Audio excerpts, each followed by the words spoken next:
Hello. We'll let people come in. But as you're all coming in, if you want to let us know your rating on the book, we read Pride and Prejudice this month by Jane Austen, but let us know your rating. And if you could sum up the book in one word, what would your word be? One word. Let us know.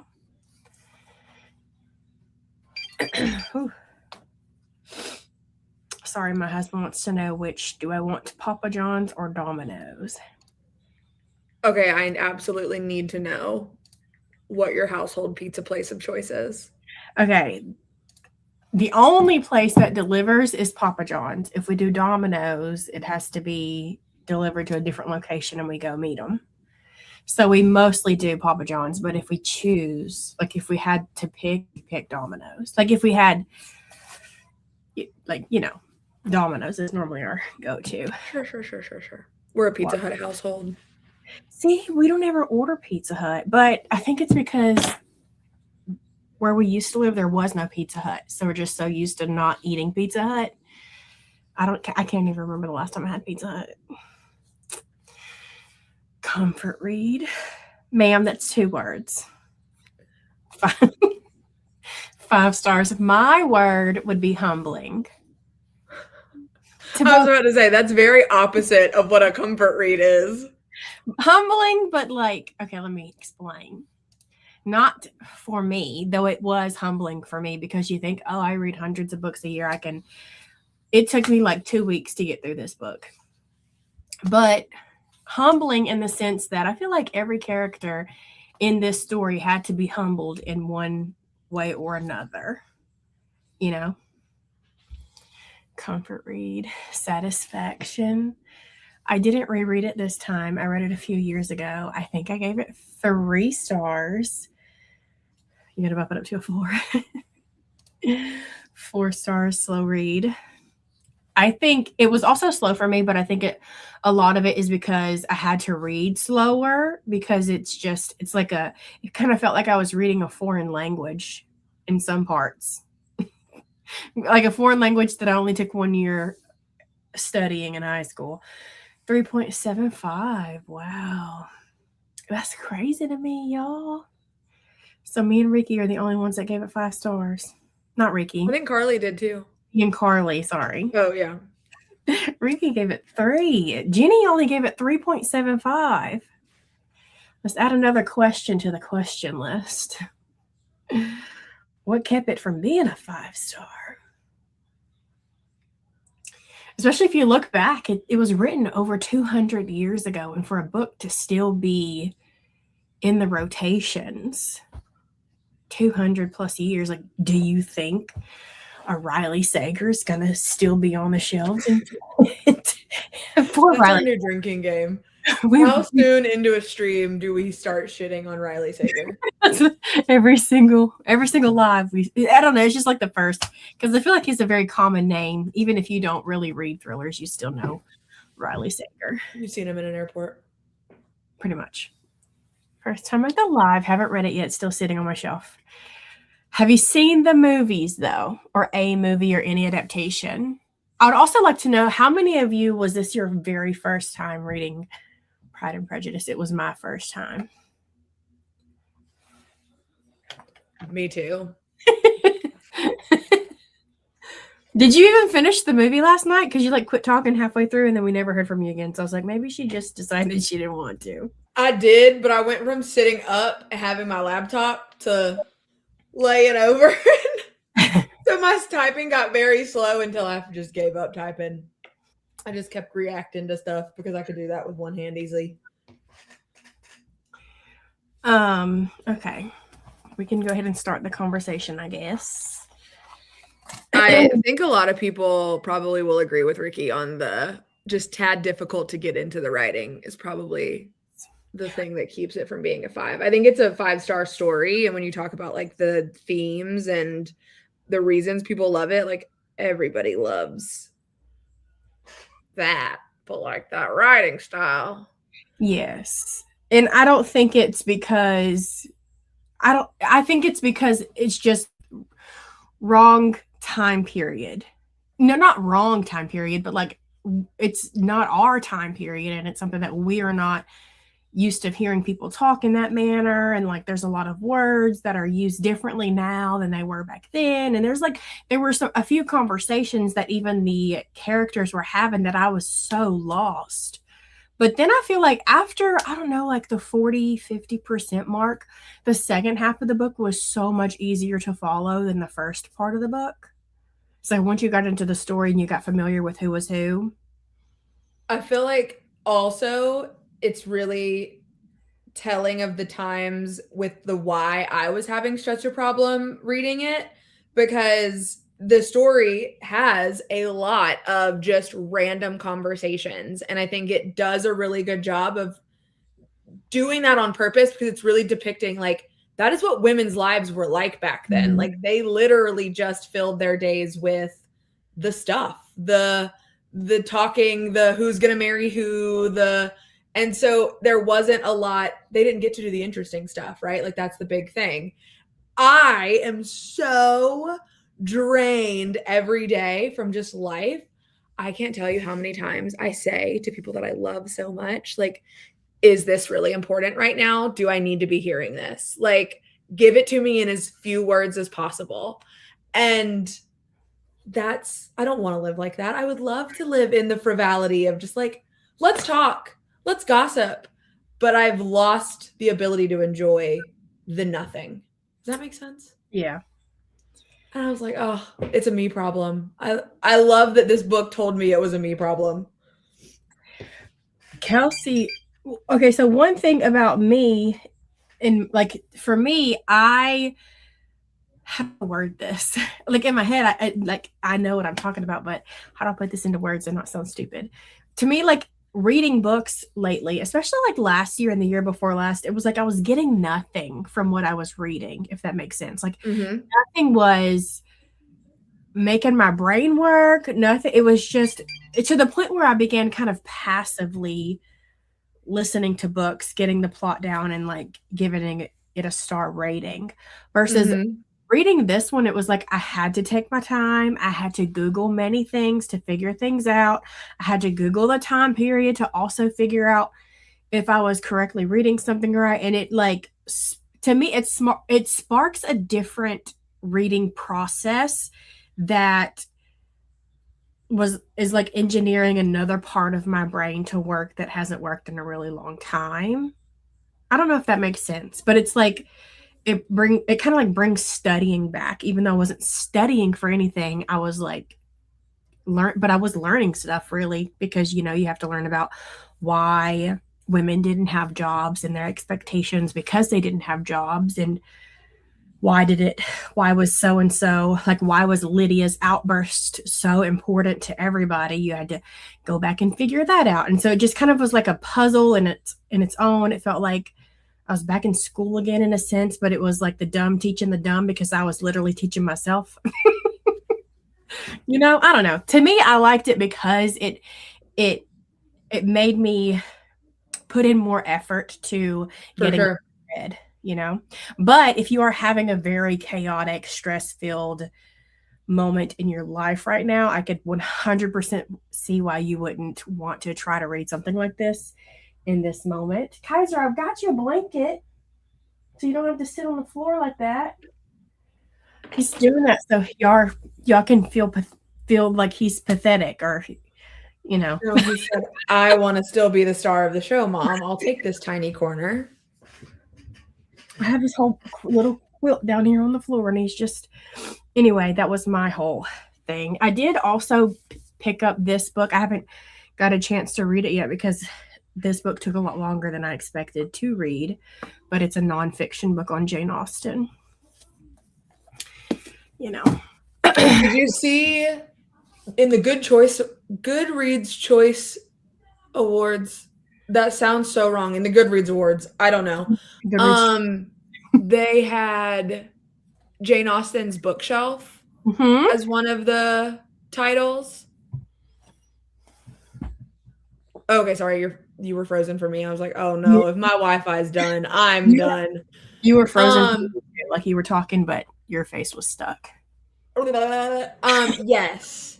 I've heard really good things about that. On Goodreads, and then also I saw it in a Kayla video, Books and Lala, and she talked about how like you should read it even if you don't read Jane Austen, because the way that that author writes that book, it makes you want to care about things in general. So that's still on my list to read, even though I didn't give this one my whole budussy.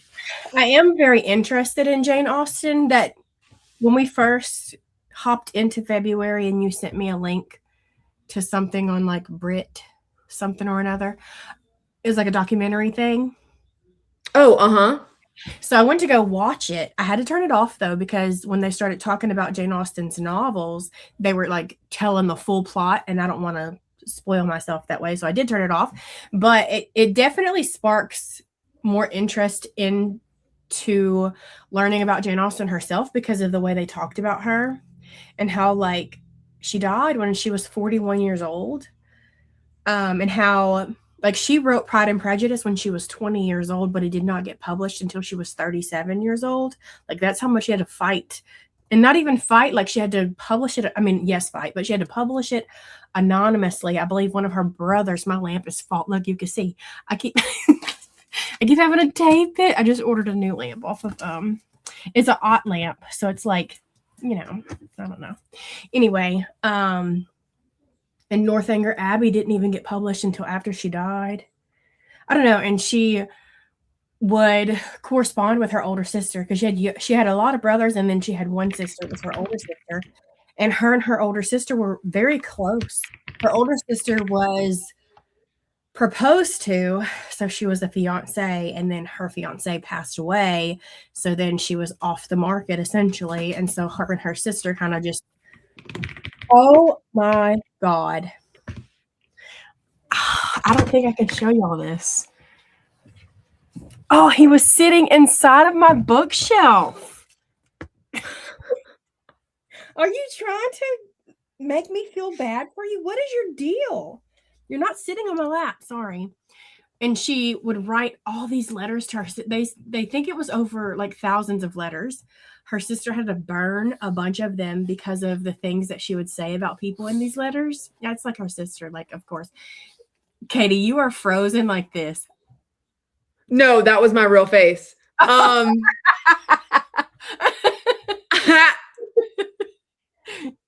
Carly said that we should follow that YouTuber or that author on YouTube, and so I'm Googling her, and like she's got so many cool looking videos. I'm listening to you though. What's her name? Anyway, Rebecca Romney. We'll get into the discussion in a second. She wrote a whole bunch of letters to her sister, and her went on like when Jane died, her sister burnt a lot of the letters because, I mean, if you have to, I have a sister, but me and my sister are not close. I don't even have my sister's phone number. But if you had a sister that was you were really close with, like you could only imagine the type of letters that she would. The lady in this documentary said that one of the letters even said that somebody close to them, like a cousin or something, had a miscarriage. And Jane said that the Lord made the miscarriage happen because the husband was so ugly. Like it's that, it's like she was savage, and very oh, bye, Katie.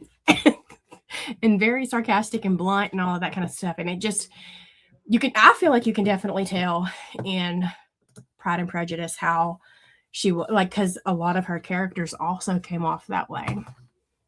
I feel like I come off that way sometimes, but I don't say stuff like a baby was, but that's why I was like, she would definitely be canceled in this day and age if she said stuff like that. Okay, Carly, what was the name of that author again? Oh, there's Katie back. Hello. I thought she left us again. I was like, well, she didn't read. She was like, bye. No, literally. I was like, I'm bored. No, I literally was trying to, because you said put it in the chat, like the name of the author. And so I went to, and it said join the chat. I said, okay, join me. And it took me the hell out because it wanted me to sign in. And apparently you can't sign in while also being here. That was so stupid. It wouldn't let me even type in the chat earlier. It said I was spam. Yeah, so y'all enjoy the chat. I can't get there. What the hell? Rebecca Romney. Oh, she's an actor. I'm gonna sneak my way into this damn chat. I'm gonna subscribe to her and then I'll look at her later. Domino's does not deliver here, even if you call them. That's funny because the neighbor said they will deliver here. He said they don't go north of Pomegranate. Are you joking? Pomegranate's across the street. Which is that first entrance. Not that's where, that's where the girls' night was. That's so stupid. So then just get Papa John's. Well, order it because you got the app. I don't have the app. I just go to papajohns.com. I don't like apps. Every single place that you shop at, you look at, you breathe about, they want you to download an app. You want the pan barbecue deal? Just make sure it says no onions. Hey, Paul. And then Emerson, I have another window up. Emerson likes the cookie pizzas. Emerson likes what? The cookie. Oh, that cookie. Okay. Mm-hmm. All right. I'll order it, man. Love you. Love you too. Sorry about that. Okay, wait. Honestly, that felt like just like a glimpse into your life of you never get shit ordered to your house. Stupid. And Pomegranate is the street across the street. Like it's in our subdivision. Like when you turn into our subdivision, I don't know, like our subdivision is big, like, but there's one main road. I mean, clearly if they are prejudice against one half versus the other because of how far away it is. Across the street where our mailbox is. That's a big neighborhood. They couldn't just say, yeah, we do the whole neighborhood. They say, that's too big. So like, yeah, we are the first street. So like our main road, we're the first street on this side and Pomegranate is the first street on this side. So literally probably like not even a block. That is. So we have to get Papa John's. Papa John's does horrible thin crust. And it's not that bad. Anyway, let me catch up on these. I don't even know what I was talking about, y'all. Sorry. I read all. I think I was lamenting. It's fine. I read all the 6 completed novels by Jane Austen. The only one I didn't read is Lady Susan because someone else finished it after she died and it didn't read the same. That's sad. Okay, if you have Audible, there's a pretty good Great Courses book in the Audible Plus catalog. Who was Jane Austen? I'm going to write that down. It's just very interesting to see, like to learn about these times and like what people went through. And then like, because I cross stitch a lot and I have very recent, I feel like when I first got whatever, if you're not new here, you already understand. I feel like when I first got into cross stitching, it's like I didn't know where I wanted to go. So I had like a Stephen King project. I had like multiple different, like a dimensions kit, whatever. I didn't know where whatever. But I feel like recently I've gotten really big into samplers. And like that's essentially all that I want to work on now is samplers. And so I've been doing a lot of like digging into reproduction samplers and following a lot of these people who do reproduction redesigns and stuff like that. And I even like reproduction. I mean, samplers were really big in the late 1700s and the early 1800s in the sense that if you were a woman or a girl, you most likely stitched minimum one sampler. Even boys stitched samplers back in the day. And so then as I was reading this book, I was like, wait a minute. Or right before I got into the book, I was like, wait a minute. Jane Austen was alive then. And even in the book, she mentions, they're working on their embroidery and stuff. And as we were watching the movie last night, in multiple scenes, they were cross stitching on their thing. And it made me even more like interested and to know about the times back then. And also like with Tolkien, he survived many wars. Also just found out that my grandfather was in World War II. Never even knew that. He would be 100 years this year if he was still alive. Crazy. But it's like a mind fuck game because like when I think of World War II, I think of like so long ago, like it's kind of like, did they even have electricity back then? But my grandpa was in World War II. So, you know what I mean? It doesn't seem like it. I don't know. It's very strange. It's kind of like I feel that way when I think about like segregation and stuff. Like our grandparents were. And Anne Frank would probably still be alive. you know? But like we think of it as that happened so Yeah. long ago because I am so uneducated. I forgot everything I learned in school, you know? No, I mean, I don't think anybody can fault like it's the human existence that puts you at the center of your own like the framing, and it is such a historic thing to us. I think about all the time. Thinking about kids that were born after 9/11. And That's they just can't even history to fathom them. 9/11. Yeah, exactly. Like it's just, But I was it's like, all relative. "Girl, I was in science class in 5th grade. What do you mean?" You know, our world that week that 9/11 hit lasted like 3 months. It felt like, Yeah. you know, it was just like a stop in time. There are grown adults that don't have a remember when I know where I was in like when 9/11 happened. Grown adults. It's crazy. And we're old. That's really what But that they weren't is. even alive. Yeah. That's a mind fuck in itself as well. And then like my daughter was the other day, she was home from school and she was saying, "I want it that way." And a week or so ago, she was singing, "Is he cheating? I don't know." And I'm like, where? Because I listen to this kind of music, but like my kids have never ever been into regular music. Like they will tone me out in the car. They've never. And I said, where are you listening to? And Paul even turned the TV off. And she was like, my teacher sings it to us.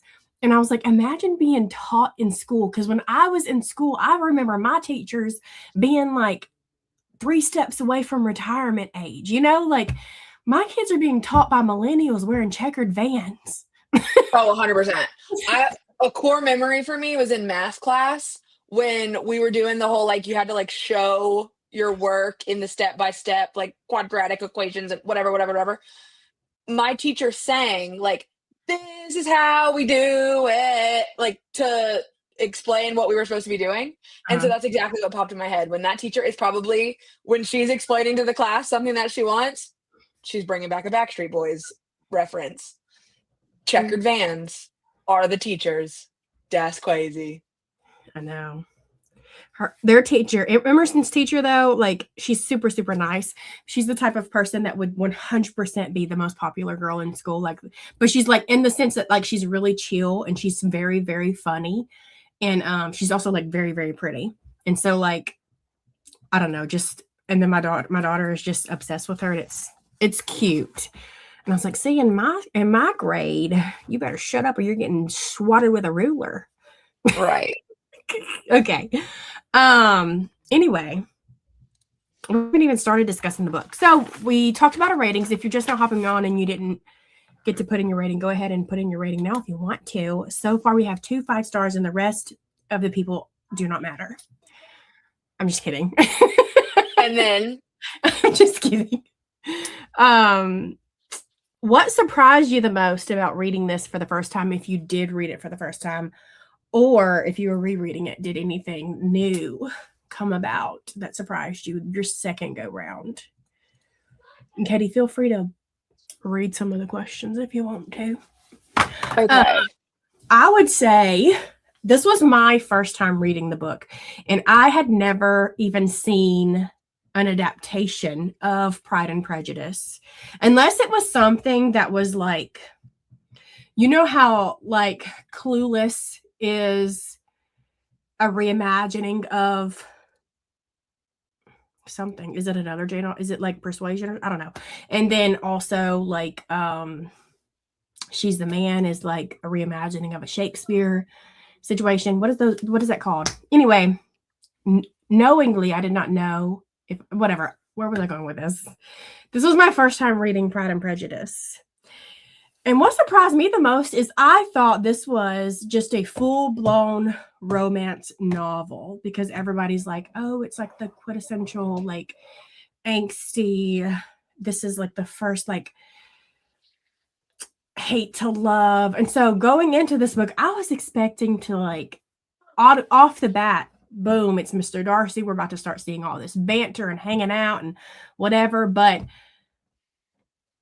I feel like their romance story wasn't the only thing front and center. We also had so many other things going on like with life and other family members, and you just got to see them exist in this time. You know what I mean? And it was completely different. Like now, if you were to read a romance novel, the main thing that you're reading is about the two people falling in love, third act breakup, whatever, versus this was a lot more than just a romance novel. And that was really surprising because even in my vlog, which will be up either tomorrow or the next day, I was like, where's Mr. Darcy at? Where's Mr. He's barely got any page time, because it would be like they would be introduced and then something would happen. And so we would focus on something else for a while. And then he would come back into the story, and then they would have like their little banter and stuff, and then something would happen and he would be off somewhere else for a while. And it didn't really like fully focus on them. Really, like, not, I don't know. You know what I mean? Like they weren't the forefront of the story for the most part. It was spread out. Y'all, I don't know. I don't got a PhD. I am not an English teacher. I'm just I don't think you have to. I think you're too critical on yourself, because I think as somebody who didn't read it because I was like, girl, I am in my dumb bitch era. Like I cannot, I need to be done. I'm frustrated. I think you have far surpassed the average reader in just all facets. And I feel But like your opinions are very valid. Because that's what they are. They're opinions. They're thoughts. They're not wrong. But sometimes, I can think of it in my head, but I can't like explain what I'm trying to say. And I feel like it makes me look stupid. That's my biggest. We literally love you here. We'll never think you look stupid. The first time I read it was about 12 years ago. And I remember thinking it was so blah. So surprised. That's Katie. So I was surprised that all these years later I had the complete opposite experience. That's really cool. And like a lot I will have that one day. A lot of people don't like to reread books. They're like, why do you even buy books? No, I love it. But the thing is like you can read a book and then literally 3 years later you're a completely different person in that era of your life, and that book can hit you in such a different way, Or you have a goldfish memory. You remember nothing from the book, but you remember that you liked it. So then it's just like getting a recommendation from yourself. And that's great. Yes. And like, because I was also thinking like Beth in 2021 was a completely different person than I am in 2026. In the sense that like in my reading, because you know what I mean? Like in 2021, I was head deep. Not even knees deep, not balls deep, head deep into the horror genre. I was reading fucked up shit.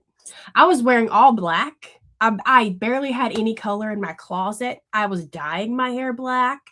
I was like in a completely different era in my life. And now, and then I unhauled so many books back then, and I've already had to rebuy them because I went back to different, you know what I mean? And it's just like, I read, what was it? I read something then, and then I read Verity, okay, for example, by Colleen Hoover. I know a lot of people hate her, but I will stand on business for Verity. Okay, you can shit on every other book by her. Do we have a release date for that adaptation yet? I don't think so. I've read Verity 3 times, and I feel like Verity works for me because I didn't read it as a romance. I went into it reading it as a thriller, which it is a thriller. And so it's supposed to be toxic. It's supposed to be disturbing. It's supposed to be whatever. And that's exactly what it is. And that's exactly what it is. But like the first time I read it, I wasn't a parent, And so the second time you know what's crazy? It's categorized as a romance. And it's not. It's not. That's crazy. Even Colleen Hoover says it's not a romance. It's a thriller. It's coming out October 2nd. Okay. Is it movie theater coming out, or is it coming out? I'm assuming. Streaming. I wish we can go back to when everything came out streaming. Back on the Panini. So the second time I read it, I was a parent. And if you've read Verity and you were a parent at the time, it hits completely different because you're reading scenes that involve babies and children and that shit was fucked up. You know what I mean? And then you read it, and then I read it again for a third time, and it still triggered me, but like not in a bad way. Like for me, when I go into read thrillers, I like for them to have dark aspects and gore, and like I like my thrillers darker, and that because you want to feel something, whether anyway. Oh, I got an email the other day asking if I wanted to interview JD Barker, and I have not replied because like that to me is like, I don't know what kind of question. Paul's like, you better interview JD Barker. I don't know what kind of questions to ask him. It'd be very strange. But I say that because JD Barker, his thriller series of The Fourth Monkey, it's one of my favorites. Love that one. I've made my husband listen to it on audio because I love it so much. Paul loves them too. Paul doesn't really read anymore, but he used to be big into reading. Now he's a gamer, so he's going through his different eras in life too. It's fine. Oh yeah, we didn't miss the gamer headset he had on. We saw that. And he technically he's not even gaming right now. He's on Discord. He calls it a Discord party or something where they have like multiple people in a group chat and they're chatting together as they watch something in the voice thing in Discord. I was like, you are more Discord knowledgeable than myself. Literally, he wants to be used so bad. Okay, so hold on. Take me back to JD Barker really quickly. Yeah. He has a new book coming out, and they asked if I wanted to interview him for my podcast. I don't have a podcast, but I see a lot. What do you mean this? I see a lot of people mistake YouTube for podcasts. So this could be a podcast. It could be. I don't know. I'll have to email her back, but I'm just so nervous. It makes me nervous. And that's, me and Beth need an agent now. Holy moly. Because I can't get anything from my brain to come out of my mouth. And then I go off on tangents. Imagine me talking to JD Barker about cross stitching, No, you would 100% bring up like family trauma. Something. No doubt. Yeah. Oh, that would be so fun. You couldn't finish Verity? I don't think I've ever listened to the audiobook of Verity. Oh yeah, that was before I was audiobooking. Yeah, because I didn't really get big into audiobooks until I think the very first audiobook I listened to, and I was forced to listen to it on audio, was Defending Jacob. And I say I was forced because my husband was like, we have to watch this. It comes out on Apple TV in 3 days. You have 3 days to read this thick ass book. And I was like, bro, I got a newborn baby. I am not going to be able to read that thick ass book. And he was like, I just got the audiobook for you. And I was like, I don't think I've ever listened to an audiobook in my life. What do you mean? Paul's so stupid. Did you use coupons? Let's see what he says. Glamour Beauty. I know I had to take a second to remember that was Kelsey. Okay, hold on. There was a question that our sweet friend Jenny had. Okay, what do y'all think represents pride more and who represents prejudice more? That was a smart question. So that's going to our resident smart girl, Beth. I think in the chat that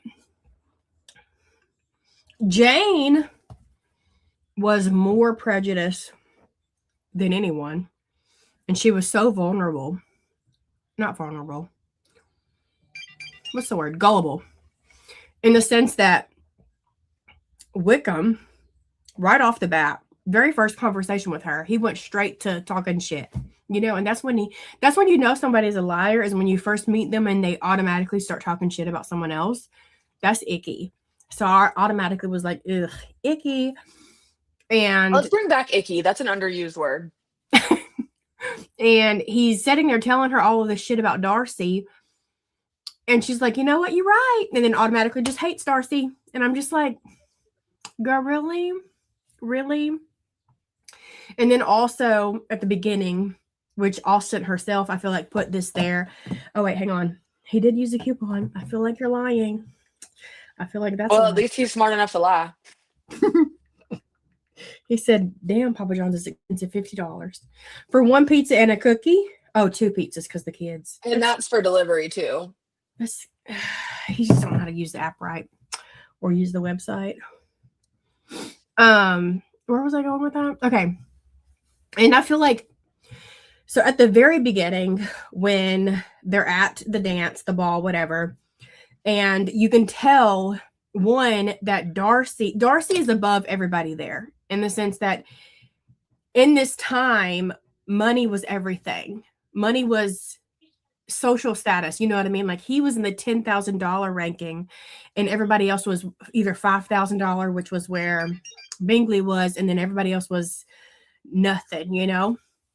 And so already the people that he normally is in rotation with in his social life are above all these people there. So he, one, feels pride in the sense that he feels above everybody there.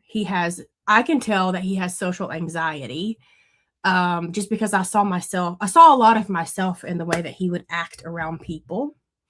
And he would constantly say, like, I don't want to dance. And so I feel like him automatically saying that, you know, Jane wasn't handsome enough for him.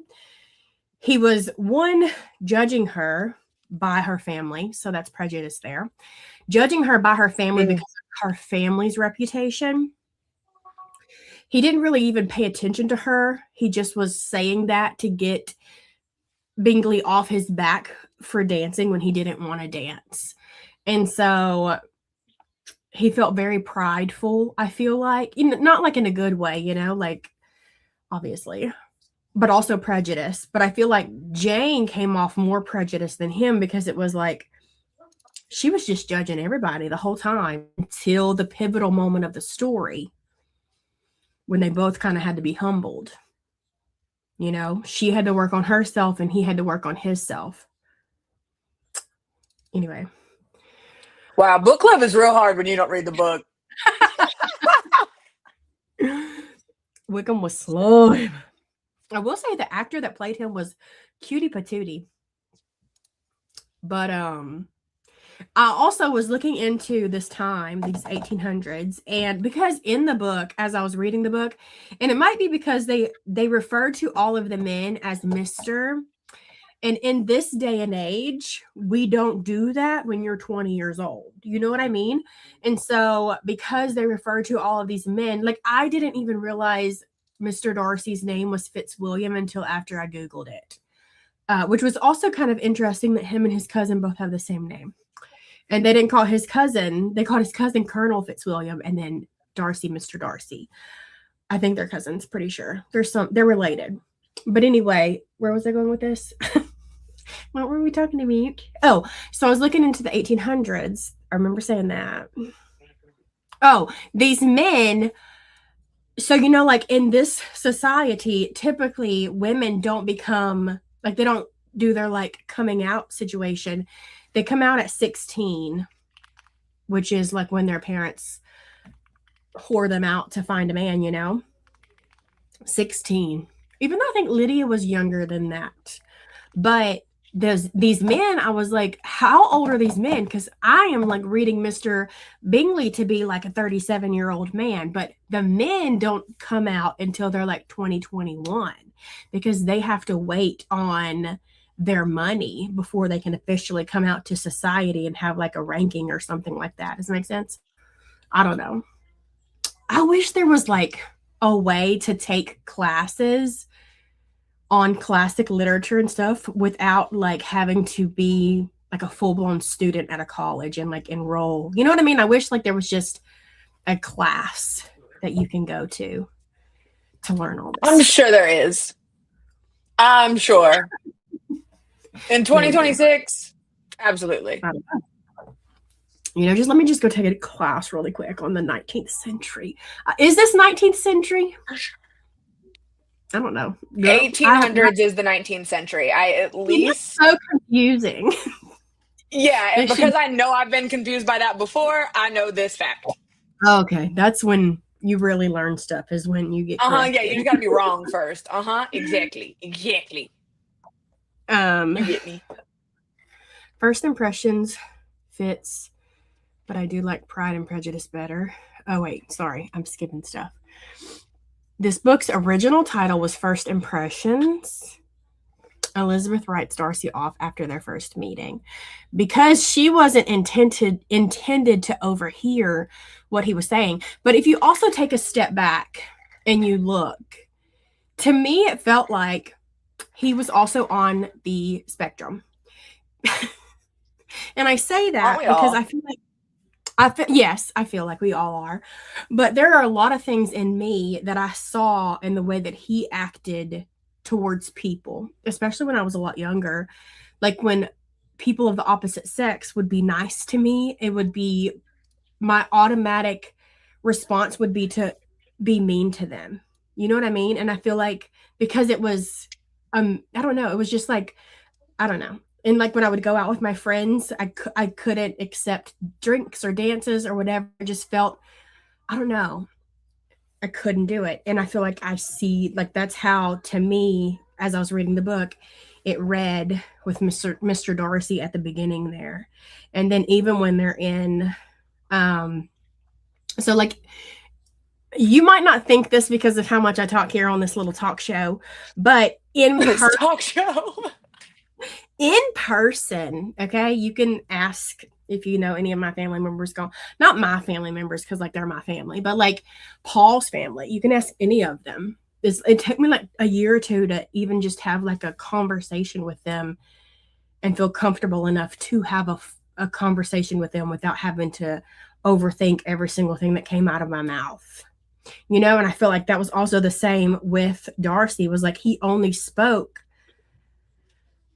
It was like he was very calculated when he was speaking, because a lot of the times he wasn't speaking, he was just kind of observing the space in Jane. Anyway, let's get back on topic. I mean, we're on topic, but let's get back to it. I was about to say, get it off me. You really are on topic. You are the only one that read the book. I told you I have nothing to give. You look pretty. I didn't realize Bridget Jones's Diary was that's the word, Kelsey. You should have said that earlier when I was asking the class. A retelling. Don't yell at Glamour Beauty. I didn't realize Bridget Jones's Diary was either until last night. Somebody mentioned it in the Discord. Lydia and Kitty being out is actually rare because girls usually were out. Okay, so my Googling, it said 16, but 18 and 19 sounds more appropriate. I believe Elizabeth was 20, was she not? Because she said she's not yet 1 in 20, which means she's not yet 21. Because also I'm not a girl. There was a line in the book. I don't remember what person they were talking about, but she was saying like he's not yet 5 and 20. And in my head I was like, who the fuck is 5'20"? That ain't even on a ruler. But then I realized it meant 25. Anyway. That ain't even on a ruler. And it's not, because it goes 5'11". She's not wrong. She's never told a lie. I mean, is she? I do lie sometimes. Mr. Darcy in my head was a lot cuter than any Mr. Darcy's in the adaptation. Well, of course, girl. These are our own stories, okay? But I will say, after watching the adaptation, if he would just get rid of his sideburns and get a different haircut and just leave his shirt undone.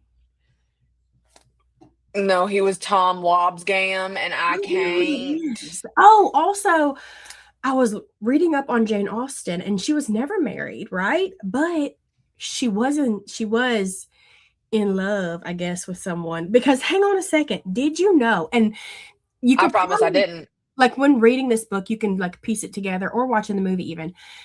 Unless you are married, you are not allowed to be in like alone with a man, right? Yeah. So that's why it is so important. The only time you can be alone with a man is during him asking you for your hand in marriage.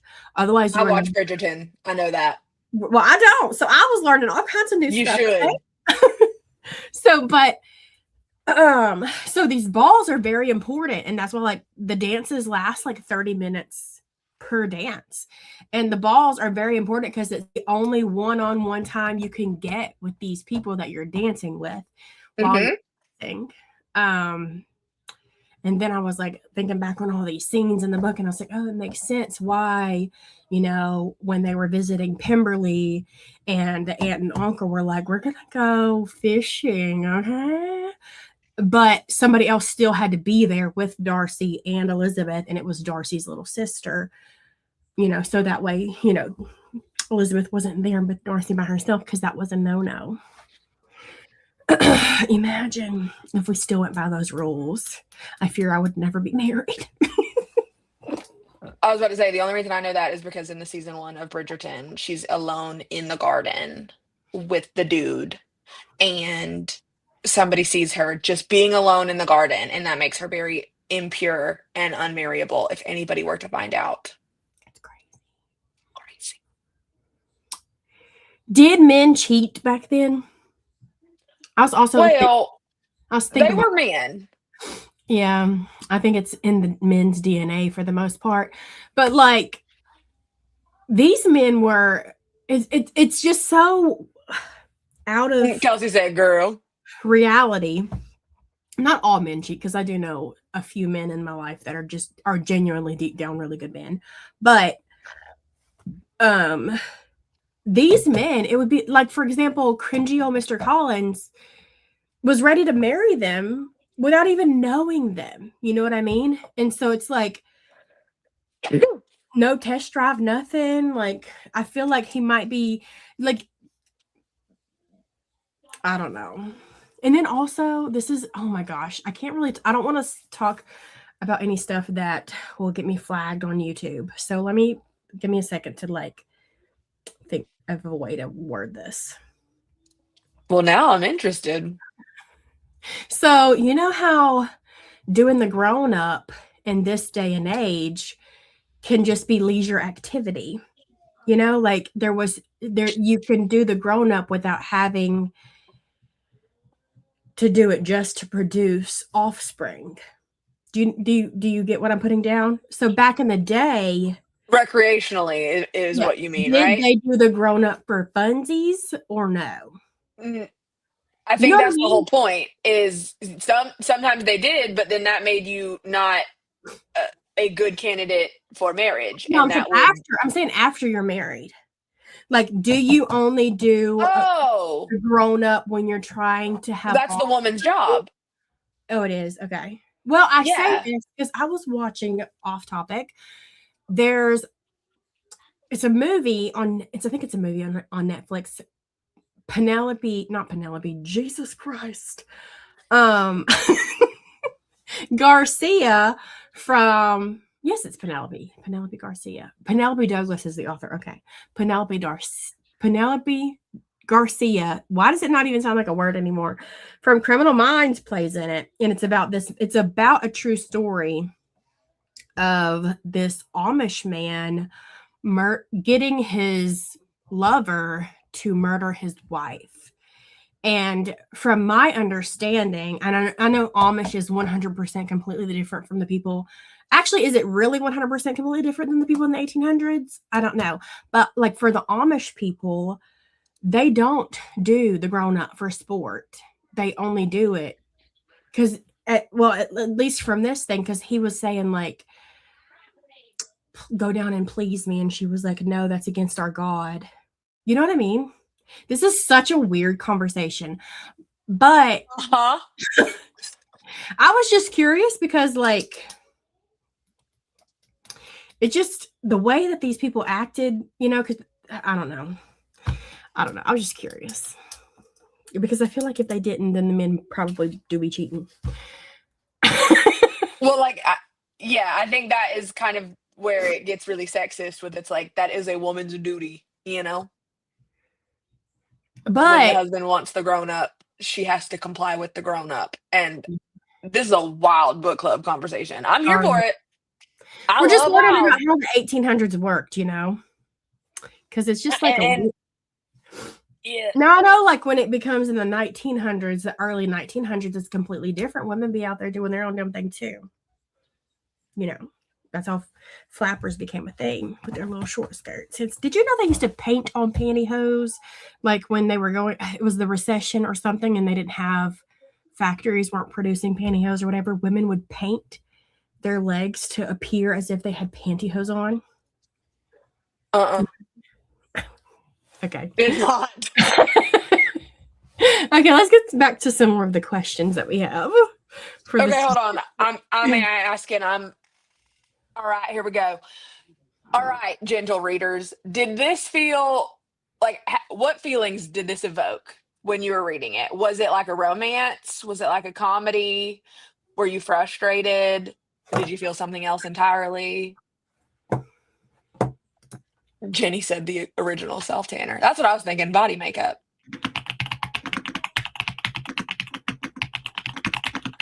Okay, Beth. Sorry. She's just tapping away. I don't want to just keep jumping off topic. Isn't that what that is? You are thinking hostel. Oh, okay. Brothel is a place of prostitution. Okay. Yeah, like a okay. You've really broken glamour beauty. You have. Sorry. Look, I am not well educated in the whole doing the grown up side of life. Okay, I learned some new things on the daily. Truly, and that's what I If get. it wasn't for like the weird stuff I watch on HBO, I might not know these things either. But Game of Thrones really be teaching me about brothels. That's for sure. I've never seen Game of Thrones, so I don't know. That's crazy work, dog. But we gonna learn because I'm gonna read it one day. Okay, what was your question? What feelings did this evoke other than that of prostitution?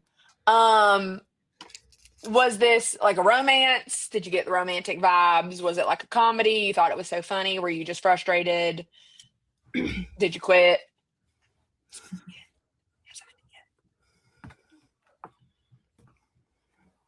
Jenny thought it was witty and funny. And from what I read, Game of Thrones be throwing it back every episode. Carly, you couldn't have said that better. From that little documentary thing, I only watched the first episode, I think. And they said that Jane Austen was a very sarcastic woman. And you can see it in her stories. Oh, absolutely. And there were lines in the book where I didn't pick up sarcasticness. But then I just picked up like, oh, that motherfucker. But then when I was watching the movie, it read different because of how it came off. Like, you know, like sometimes when you send a text message and it seems rude, but they weren't intending it to be rude. You were just reading it different. You were just reading it different. Yeah. I don't know. I don't think. Okay. A romantic comedy. I like it. Giddy and lighthearted. After the turning point of the story, for me, there were a few scenes where I was like, "Oh, this is it," but then nothing happened. I say like, I can't say full blown romantic or romance because I feel like there was much more to the story, and we weren't just following them as a couple, but we were also seeing other couples, you know, get together. Mm-hmm. And I wouldn't say it was like funny either. I don't know what I would say, but I'm very interested in what y'all think. Did you LOL? No. Yes, there was a couple of times where I did laugh, but not like, I didn't find it like, what book? Give us a reenactment. Was it like a chuckle? Was it like a, or did you, nothing? Shut the fuck up. Let me think. I don't know. I started tabbing the book and then I stopped tabbing, but I wish I would have continued. Oh, where did you stop? Was when there a reason?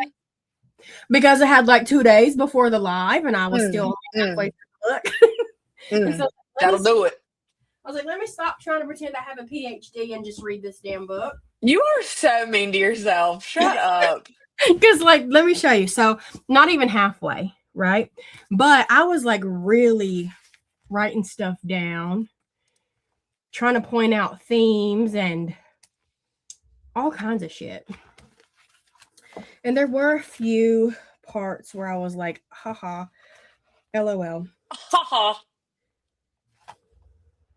Like, this is tabbed, and my note says reduces him to pride. And the part that I underlined said, this is Wickham talking. It is wonderful, replied Wickham. For almost all his actions may be traced to pride. So Wickham reduced Darcy to pride. Pride was a big part of this book. But then because what I was doing was I was reading the chapter, which the chapters are very short. I would read the chapter, then I would go back and dissect the chapter. You know what I mean? I would Google whatever I understand. So that's why it was taking me so much it was taking me a lot longer to get through. But I stopped that because I was like, this is not that serious, Beth. You could just read the fucking book, girl. It's okay. They don't give a fuck. They don't give a fuck. We give about all of them. Oh, here's one where I said LOL. May I ask whether these pleasing attentions proceed from the impulse of the moment or are the result of previous study? Oh, that was Mr. Bennett. Essentially, in our terms, he would say, are you naturally ridiculous or did you rehearse this? Let me read the line again. It says, may I ask whether these pleasing attentions proceed from the impulse of the moment or are these the result of previous study? Who is he talking to? Is your pizza already at the house? Mm-hmm. Well, damn, girl. It's Amazon, but Amazon don't normally ring the bell. It's pizza. Anyway, I believe he's talking to Mr. Collins or Lady Catherine.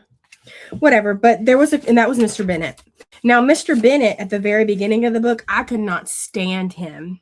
And even in the vlog, I said that he pissed me off, right? Because at the beginning, the very first chapter, so picture Kitty and Red from that 70s show. That is I did after you said that. Mr. and Mrs. Bennett to a T, okay? And so, like, Mrs. Bennett is all, like, so full of anxiety, I feel like. And she's, like, bippity-boppity and booing all around and, oh, my gosh, stressing out and whatever. Like, her little teapot is steaming. And Mr. Bennett lied to her about going to talk to Bingley. And he was just like egging it on that he wasn't going to go talk to, like letting her get more like heated about the moment that he wouldn't go talk to Mr. Bingley because she couldn't because she was a woman. It had to be the man. And then like the next day he was like, actually, I did go talk to him. And I'm telling you, I was going to punch him. I was like, why would you do that?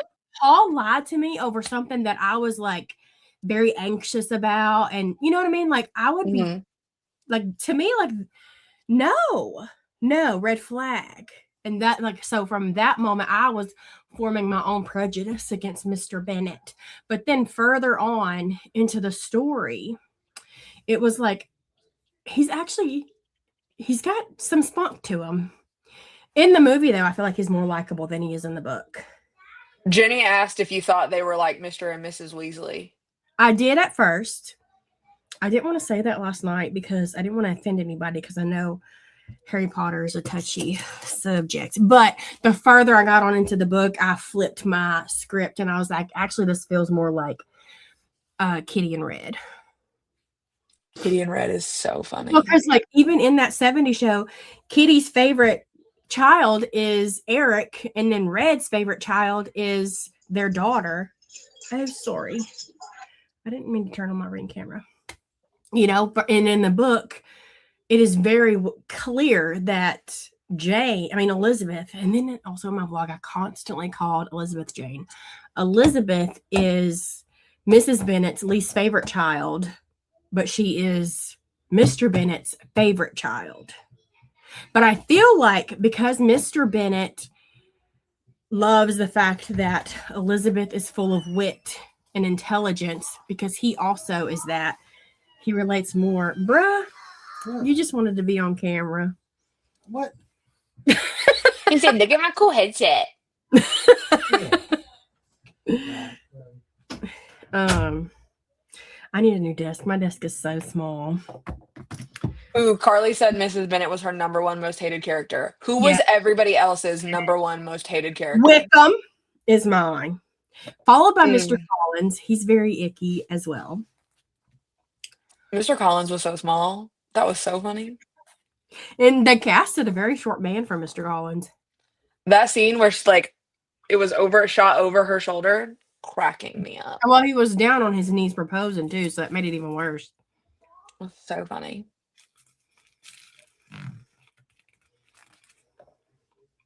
I know she wants security for her family, but she needs to stop talking. Literally. I feel like she waited, like, all of a sudden she just wanted everybody to be married at once. You know what I mean? I feel like you should have been doing this like 8 years ago, girlfriend.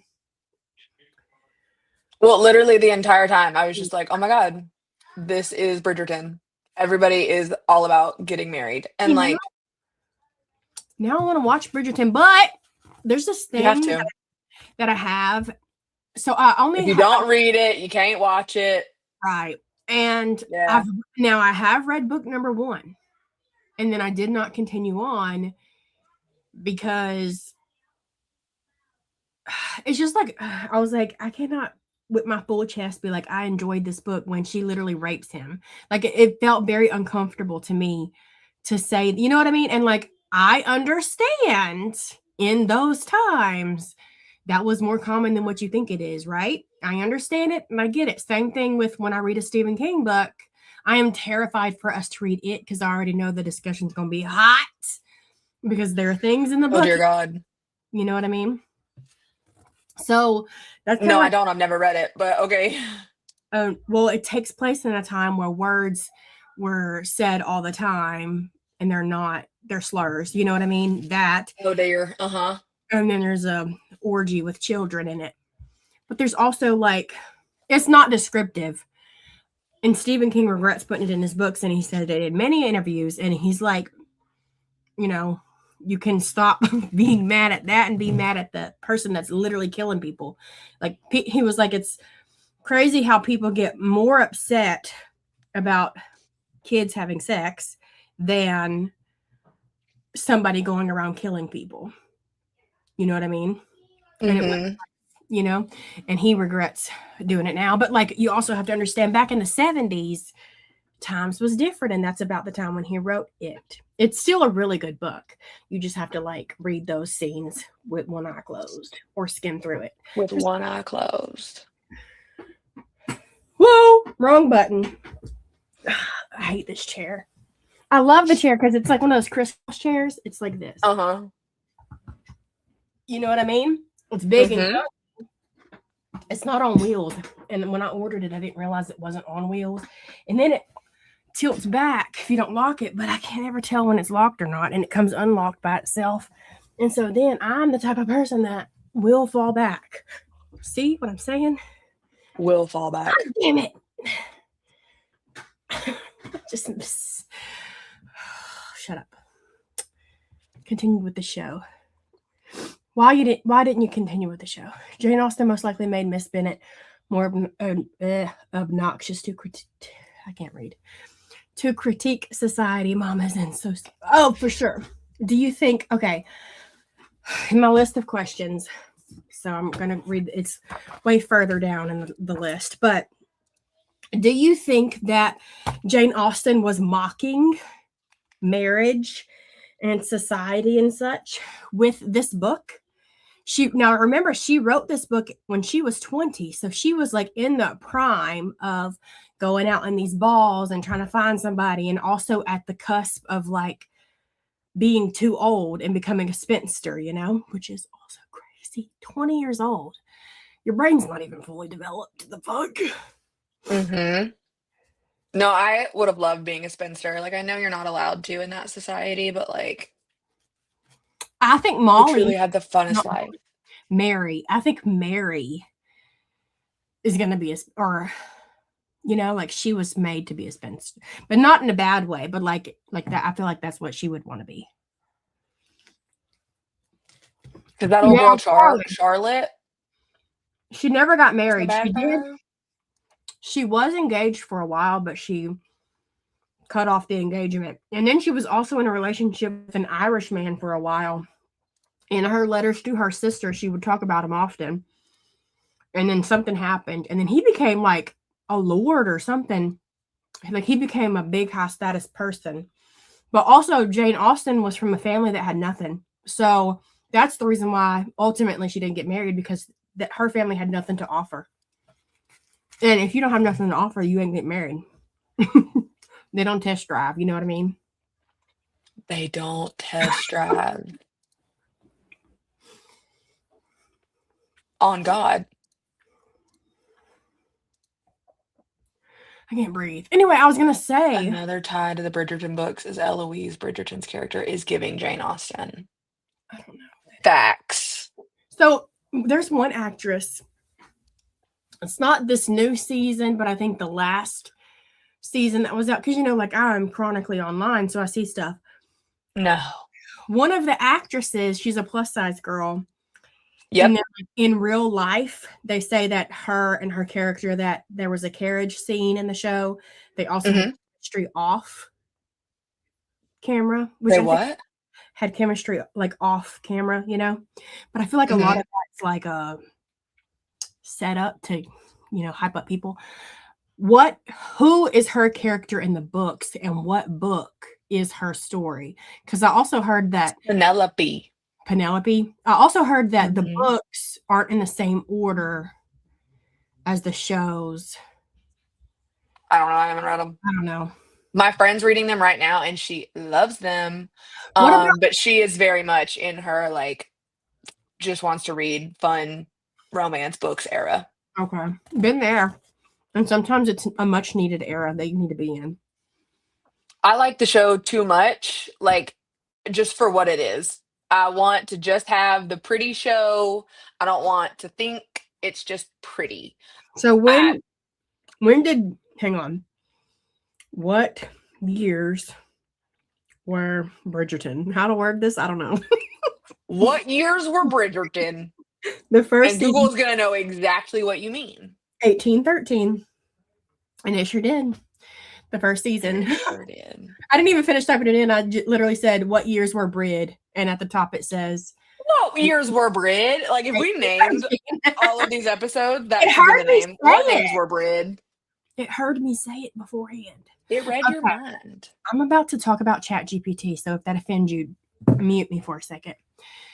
Sometimes when I need to ask a question, and it's like a long question, I swear to you, it knows what I'm asking. Like before I even press enter, It's reading your mind, for sure. Already starting. It already has like a whole paragraph. You know what I mean? I'm like, how did you have time to look this up? It's creepy. I mean, but like, you know, anyway. But also, I was laying in the living room, and was talking about Broken Binding on Discord. So it's not like I wasn't talking about it to someone, because I saw Carly or Ricky, one of them shared it in their stories of something. And so that's what made me interested in Broken Binding. And then I went and signed myself up on the wait list. What is that? Okay, hang on. I went and signed myself up on the wait list for it. It's like a subscription service, but it's like some up sci-fi, they have fantasy, whatever. I'll show you an example in a little bit. But then I don't know, that had been like a couple of days ago, but it was like yesterday or something. I hadn't thought about it since then. I hadn't typed anything in. And then in my head, I was like, what did I say? I was thinking of Broken Binding, and I literally opened the Facebook app, and it was an ad for Broken Binding. And so I was like, this is weird.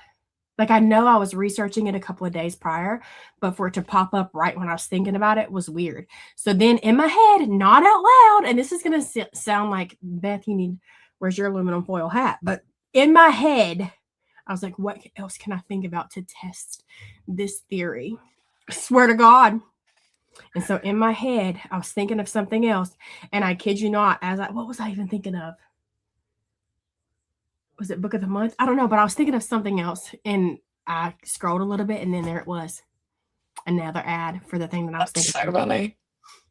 And I was like, yeah, I got to get off this fucking app. Facebook is scary with everything on there. Facebook and Instagram, like, I mean, it's all meta. It's real bad. Like, if I think about, or like if I don't scroll fast enough past an ad, it'll be like, oh, she wants more of that. And now all of a sudden, like, Yep. I'm And I getting Googled, inundated I with was it. asking, you know who? I was like, how do I get any and everything about Donald Trump off my Facebook page? And it was like, sorry, but you can't do that. You can say not interested, but even given that little thing attention to tap on, whatever, it's still going to bring more. It's like, it's really fucking annoying. That's what my Facebook page is. If I don't click on the friends tab, it's literally just fucking that and then death. And I'm like every other one is of who died now. Somebody has cancer. Somebody else died now. I'm just like, what the fuck is today's syphilis? It's creepy, but Metadata is today's syphilis. That's hilarious. out of all of the social medias, I'm so addicted to Instagram. The only reason why I don't get rid of Facebook is because where I'm from, nobody has Instagram. I mean, like, everybody's on Facebook. And so, like, we live hours away from anybody that we know. And so the only way we really keep up with anybody is through Facebook, which is not even that big of a deal. I can cut people off. I don't care. I've done it before. But also PTO is done through Facebook. I was just about to say that my kids' school stuff is School through Facebook. announcements done through Facebook. They're having to do they're doing a bubble run at my kids' school to save up for $40,000 to get a playground thing over the playground because kids are getting sunburnt and stuff from, what is that called? You know, and then also The sun? the thing that goes over the playground. Oh, I heard they're getting sunburn from, you know, what that thing is called. I was like, sunburn from the sun. And then they need new soccer goals and stuff. And so they're like, well, share this to all your friends. Because I don't know about nobody here to be like, hey, you want to donate to my kids' things, you know, so they can they're wanting each student to raise $400. And I'm just like, I'm an orphan. Who the fuck who am I going to be getting $400 per kid from? If I don't Facebook, I still didn't get $400 per kid, but they at least got something. So they're not, you know, it's crazy. Some of these people around here sorry, we're going to get back on topic in a second. I was at the book fair with my kids, you know, because the book fair is so expensive. It's more expensive than Barnes & Noble. Keep that in mind when you're like, I wish we still had book fairs. Bitch, you know the fuck you don't. We were at the book fair. I paid $50 on 3 books. 3 kids books, okay? The man in front of me, so when you walk in there, each teacher has a bin, like one of those like 10 by 10, like pull-out bins, you know, for the cube things. Each teacher has a bin and it's like full of books, right? He went over there and bought his kids' their teachers' whole bins for their classrooms. That's a dentist. Well, where we live, it's like a lot of people over here work for like the pipeline and stuff and like oil. So like oil money, and I'm assuming, and he was over there $789, and I'm thinking, for books, for that, I mean, so generous. Is he trying to sleep with the teacher? Jeez. He's an old man, but I was just like, damn, I'm over here being like, do I really want to pay $50 for 3 fucking books? 3, you know how many grown-up books I can buy with $50? You know how many $50 kids books I can buy at half price books? I can buy 100 books probably with $50. Anyway, probably not, but anyway, I digress. Okay, back to topic. Sorry. They write that off as a donation. That is so true. Probably. Absolutely. My kid's school is located in a different subdivision, and it's also new. This is the second year my kid's school has been, and it's like a big school, and it's so nice. And when you pull into the subdivision, they're still building homes, and it says homes starting as low as $800,000. They're big homes. Just like our subdivision, our sign says starting at $200,000. Those are $800,000 and up homes. So, Paul, this is the big candy bar neighborhood when you go for Halloween. Right. Exactly. They probably got 2 incomes. We only got 1. Somebody's like, you have to have 2 incomes to survive. I'll let my husband know he needs to get a second job. Thank you. No, literally. Guess I need to clone my husband. I will keep my old car so I don't have to work. I don't give a book. And period. Okay, next question. Darcy's bad first impression. That's not a question, but Beth, make it one. Say it again. Darcy's bad first impression. Oh, to discuss the whole at the very beginning of the book when they're at the dance and him turning down to dance with Jane, how that and like him not wanting to dance with anybody made the entire, is it a town? I don't know, country. They kept saying country. So like, is the whole country was like judging him from the get-go. So we can talk about that. And was there something else too? Elizabeth's confidence in her judgments. Yeah, that. And that too. And so how like And that. Yeah, pretty much. And I feel like Elizabeth, it was like somebody could tell her, oh, he's rude. And she's like, oh, that's right, he's rude. Like she was very gullible to anything and everything that anybody else had to say. You know, it's like she didn't want to go out there and figure it out for herself. She was just saying, oh, well, you know, Mary said he was a bitch, so he's definitely a bitch. You know what I mean? Not Mary. No, I don't. I don't donate books to my local library, not because I like have anything against them, but She said screw libraries, actually. I bring them to, you know, either half price books or we have one called The Attic that's like a mom and pop bookstore and don't donate them to them because that's what keeps those stores running is people donating their books. And it also gives me a little kickback. I get a little credit and I can buy something else, you know. Or little free libraries. A lot of the ARCs that I get that I don't keep, there's a little free library at my husband. My husband has like multiple locations of work where he lives and where we live, like where he works. He lived at work. That was accurate. Pretty much. And so he will like take them if I don't want them and bring them to a little library, like a little free library situation. What's a book crossing? Oh, I just put them in there. I don't register nothing. Anyway, so nobody has any inputs on Mr. Darcy's bad first impression? Like, do you I think you hit on it really well. And I'm just going off of the movie. About the tism. Like, I feel like there are so many people that have probably met me for the first time and been like, she's rude. And I'm over here just like, nope. I'm just an idiot. People have told me that. Like, when I first met you, I thought that I'm rude? Yeah. Or that I'm a bitch because I'm not like walking around like, or the new thing that the girls do.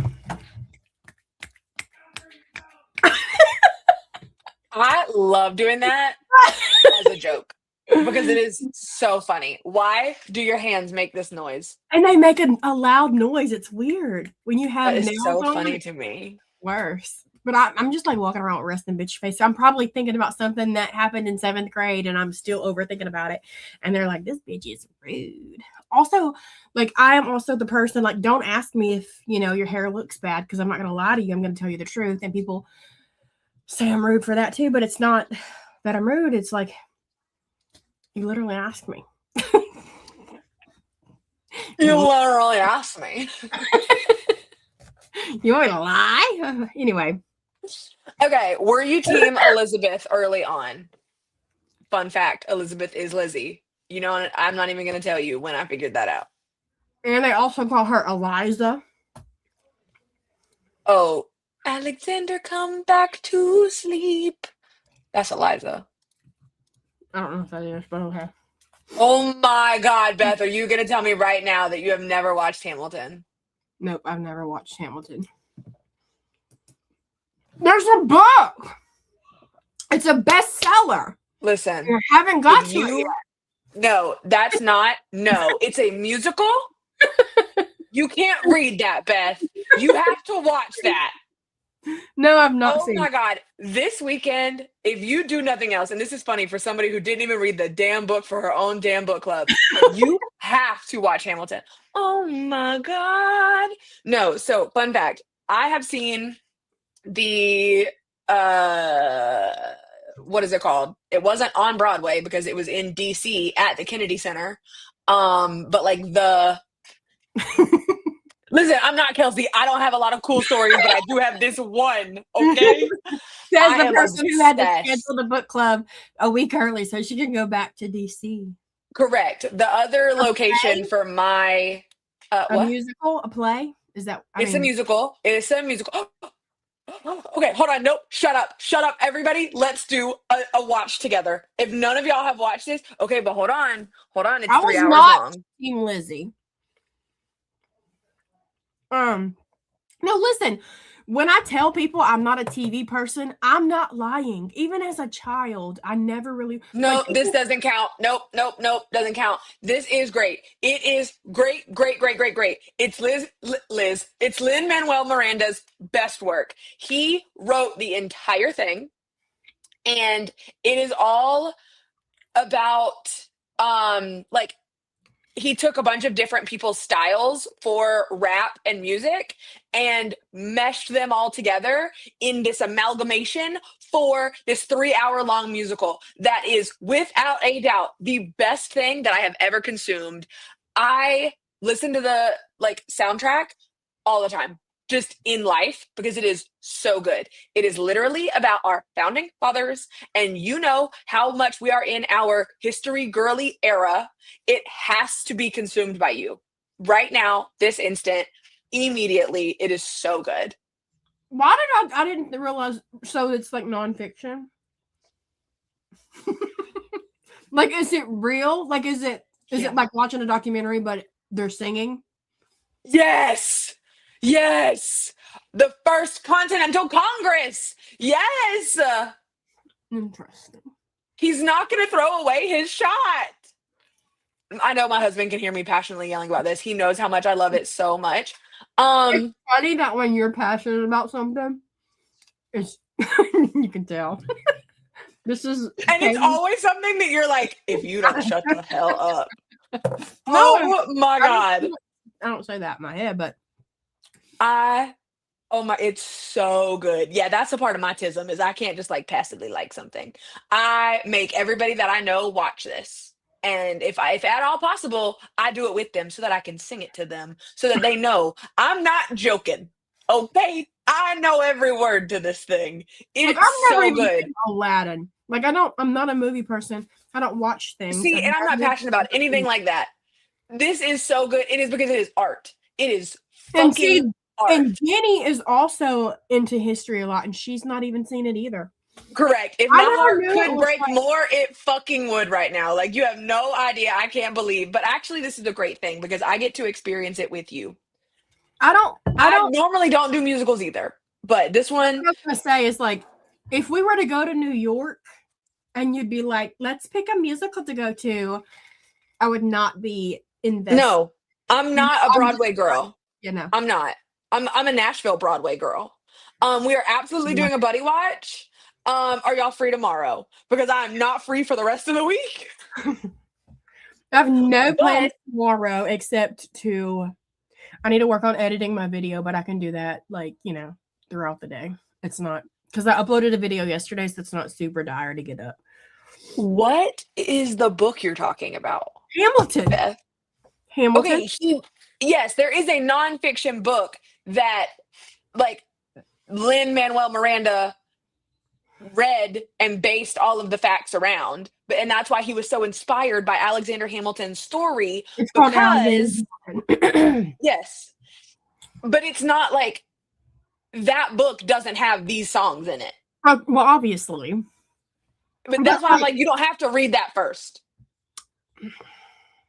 But that book is what made him interested in it. Says the inspiration for the hit Broadway musical. Correct. It's the inspo.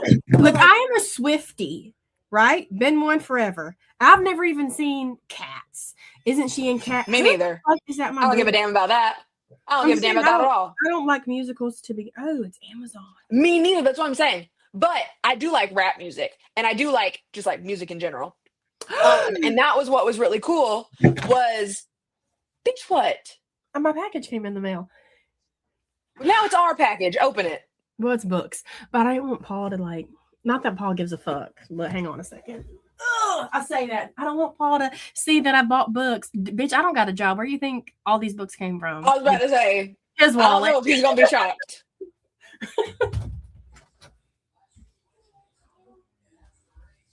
That hoe better watch Hamilton with us. Oh my god. I love it so much. Damn it. I'm gonna say I'll quit the book club if she don't watch Hamilton with us. Okay. Carly, I showed the Discord. It ain't my fault that Katie ignores everybody. So Listen, the Discord stresses me out. My phone don't like it. It shows up all in the wrong order, but I do like it on my laptop. So that's why I get on my laptop for it hasn't been movie watches. really active anymore. I hate that paperbacks come in all crusty. Okay, if nothing else, me and Ricky are having a date night and we're gonna watch Hamilton. Beth, be there or be square. I'm gonna beat you up. While you do a show and tell for the class, I have to go grab a plate for dinner. I have not eaten all day. Okay. I have you in my ear though. I can hear you. That I got is Persuasion Oh, she is so smart now. by Jane Austen. Do I know what this is about? No. I really want Sense and Sensibility because a lot of people say that's their favorite Jane Austen book, but I want them in. I'm trying to collect more black spines, or they call these the black, like Penguin Classic Black. Anyway, I can't find Sense and Sensibility, but I got Persuasion. I am out of breath. And then also, I recently just started reading Lonesome Dove. I'm not too far into it, but What's that? it's a Western.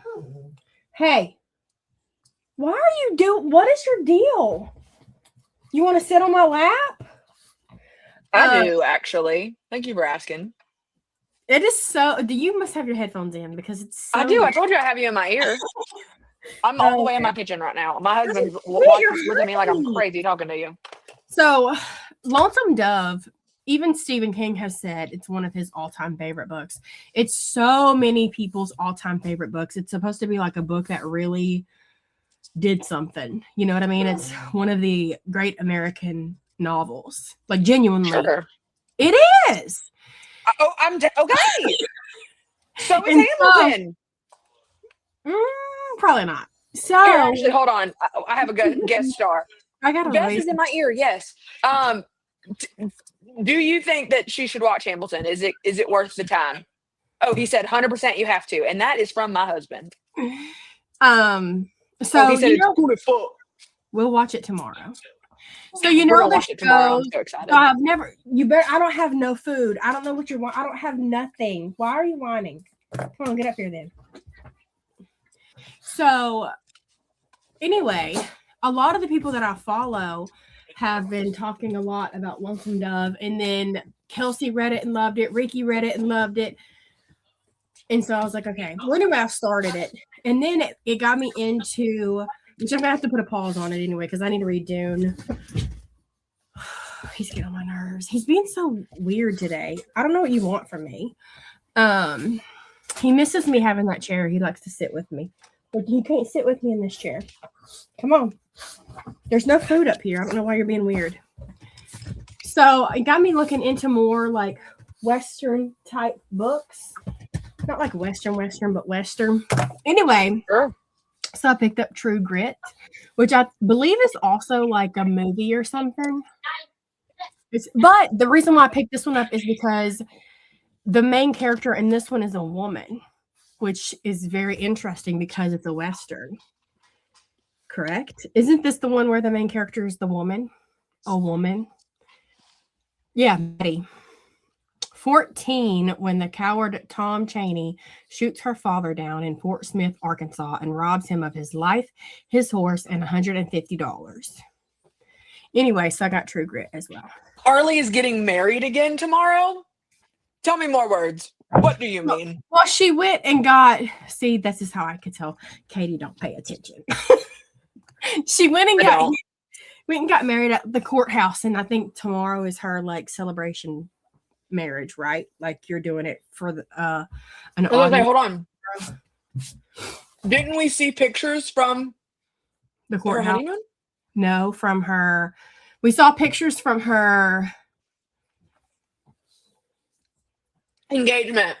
Yeah, when she, yeah. And Yep, then that's what it was. she showed us a picture of her when they got married. Listen, And then the ceremony with family and stuff is tomorrow.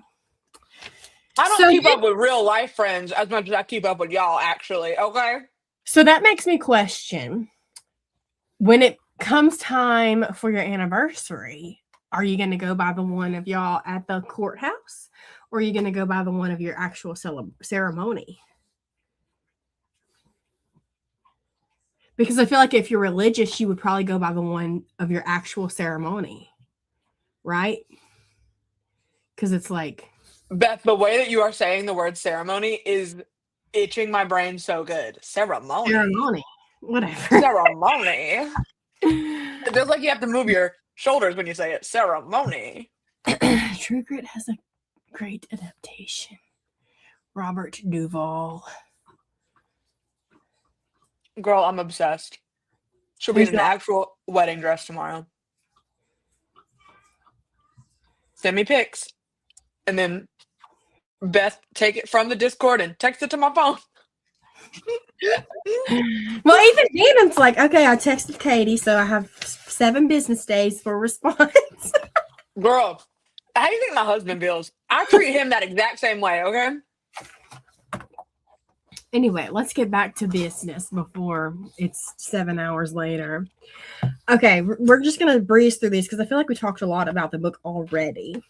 So, what exact moment did you start rooting for them as a couple, in the story? Because I feel like there's certain moments. It's like you have the beginning part, you have the little band, like when Jane gets her man cold and they like talk and stuff as they're just spending a night at Bingley's house, like it ain't nothing. Imagine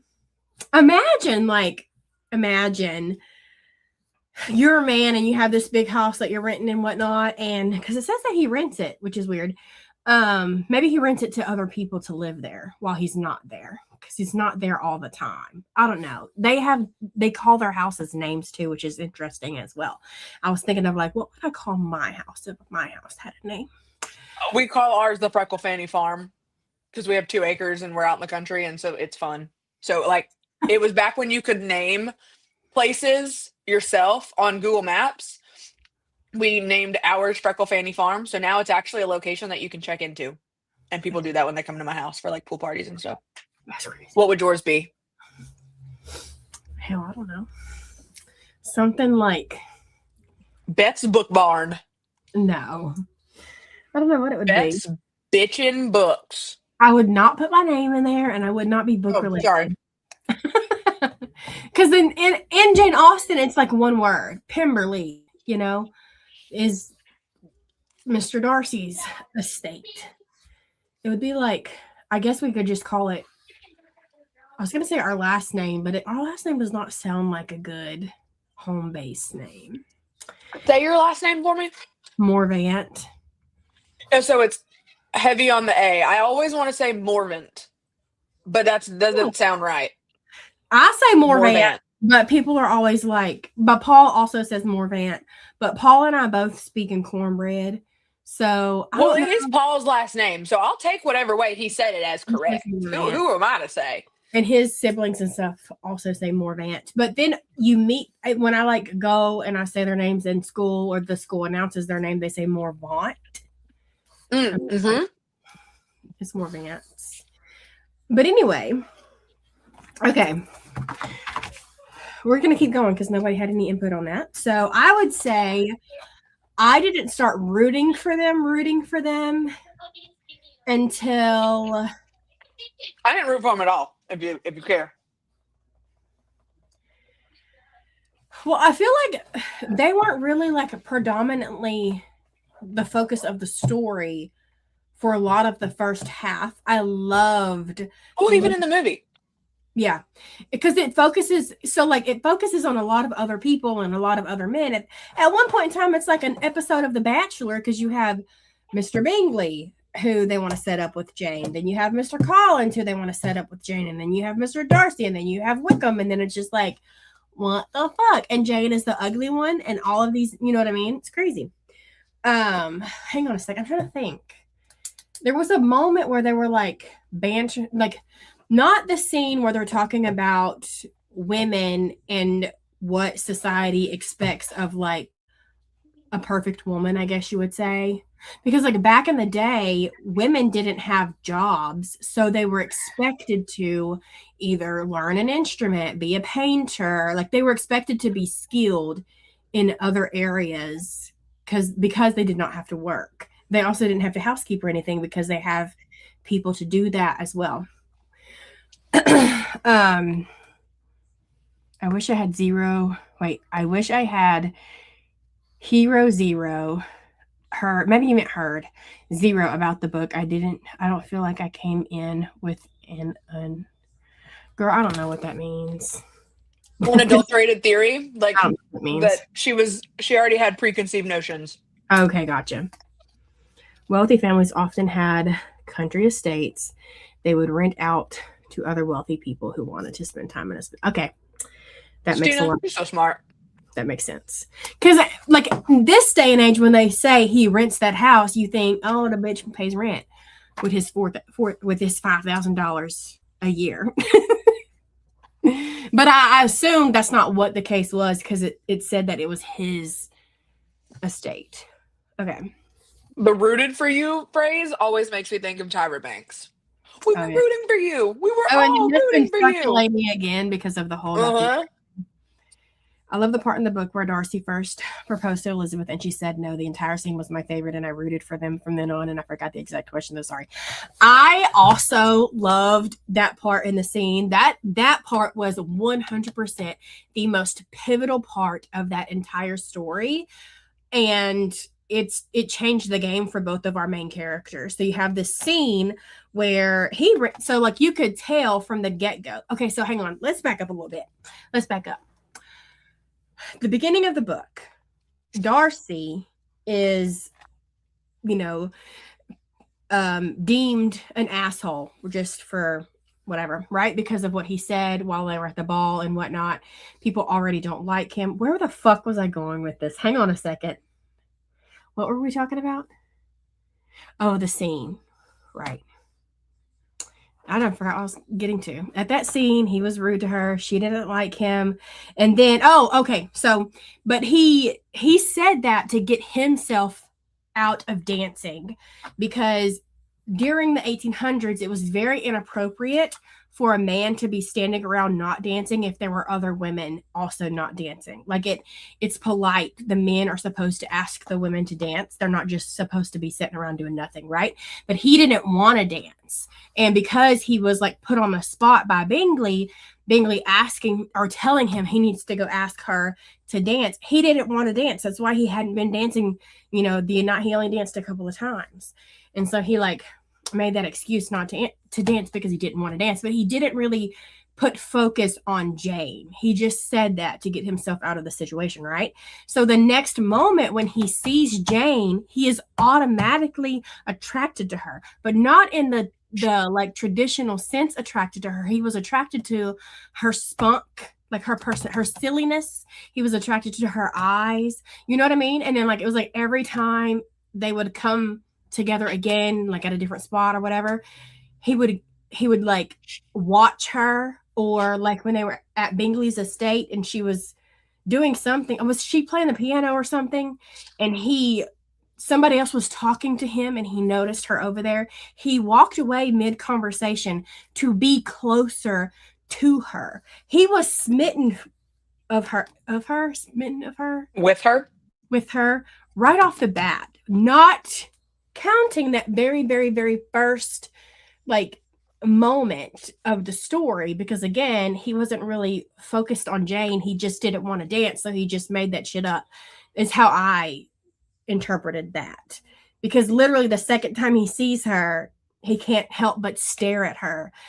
and I don't remember if it was he that says, somebody said either, I don't know, but he wasn't like attracted to her in the traditional sense. He was attracted to her other traits, which to me means more than being attracted to someone because they're like a 10 out of 10, you know what I mean? And then he would constantly, like, he would show up randomly, like she would be either at her house or somebody else's house, and he would show up randomly and just like go sit by her in the silence.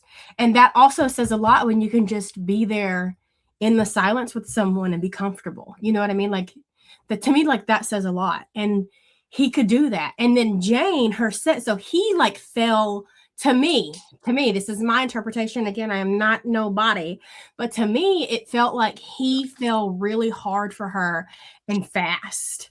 And so like sometimes that happens and you just like do things rationally, you know, and I felt like his, you know, going to her and being like, I love you, marry me. But he also kind of insulted her at the same time.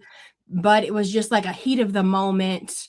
Shit was just coming out of his mouth. He wasn't really like, you know, giving a fuck about what he was saying about her family. And that kind of insulted her.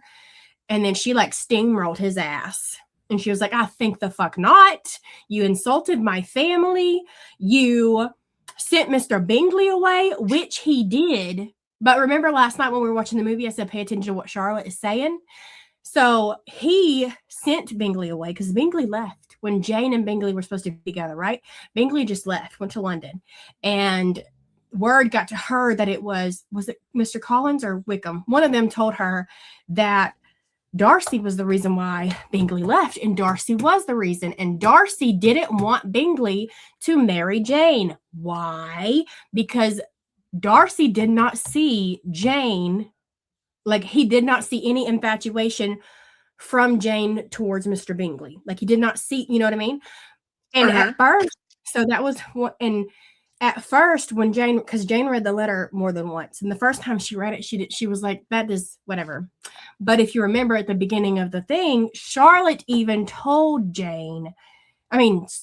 Charlotte even told Elizabeth that she doesn't see any interest. She doesn't see Jane having any interest in like Jane is not expressing interest in Bingley the same way Bingley is expressing his interest in Jane. So Darcy, having such a close relationship with Bingley, because that's his best friend, did not want Bingley to marry Jane because he didn't see Jane have the same feelings towards Bingley as Bingley to Jane. And he knew that Bingley wanted to marry for love, unlike most other men. You know what I mean? Like are you frozen? No, Okay. I'm listening to you. And so that was another reason why she didn't want to marry Darcy, because she assumed the whole prejudice thing came into play, that Darcy ruined Jane's chance to marry Bingley out of spite or whatever. And then what was the third thing that she told him no for? The Wickham thing. And she, like, instead of going to Darcy and asking Darcy what the truth was, she just automatically believed what Wickham said about the whole thing, where Darcy would not give Wickham his inheritance, which was a lie. But if you look back at the beginning of the book, it was a big sign that Wickham was a liar, because again, the very first words out of his mouth to Jane was, let me go ahead and trash talk Darcy straight off the bat. But Jane believed Wickham. So it was like Jane believed everything that everybody else was saying. But instead of maybe going to Darcy and bringing this shit up and asking him for the truth, she's like, fuck no, I'm not marrying you because you're a disgusting man because of this, this, and this. And the whole time in this scene, in the book, in the movie, it was different. In the book, he let her talk. He let her finish her sentences. He didn't interrupt. Like, he said a few lines, but he like let her get it out. He didn't holler at her. He didn't try to explain himself, nothing. He just like let her fucking have at it. And I think that was important. First off, like, men these days would never. Well, you know what I mean? It was, and anyway. And so then he was just like, well, I apologize. I'm sorry. I hope you have a healthy rest of your life. I'm gone. I'm sorry I asked for your hand in marriage. Sorry, I keep calling Elizabeth Jane. I do it in the vlog too, which makes me not even want to upload the vlog. But then the letter. So he Darcy wrote the letter to Jane, and it's like the next day or whatever, he gives it to her and he walks off and he lets her read it. And in the letter, he doesn't argue with her. He doesn't like try to correct her. He explains, like, this is why this happened. He was like, and then he also like explained like he should stop, judging her off her family and this, that, and the other. Like it was just, and then that just reading the letter that he was able to talk, like let her breathe, give her space without hollering at her, without fighting with her. And then give her a letter. And instead of like putting her in her place, he just simply told her the truth. He told her the truth about Wickham. He told her the truth about this, that, and the other. And then from that letter on, his growth and like he really changed as a person. And it was like a completely different Darcy. Like so when Lydia ran off, Darcy like went to help, but he didn't want any credit. Like he tried to keep his involvement quiet because he didn't want to be prideful and letting everybody know that he helped locate Lydia. Like he was literally trying to change and did changed for that woman because he was that in love with her. And I'm just like, that right there. Anyway, now you don't have to read the You're book. not best. I just told you everything.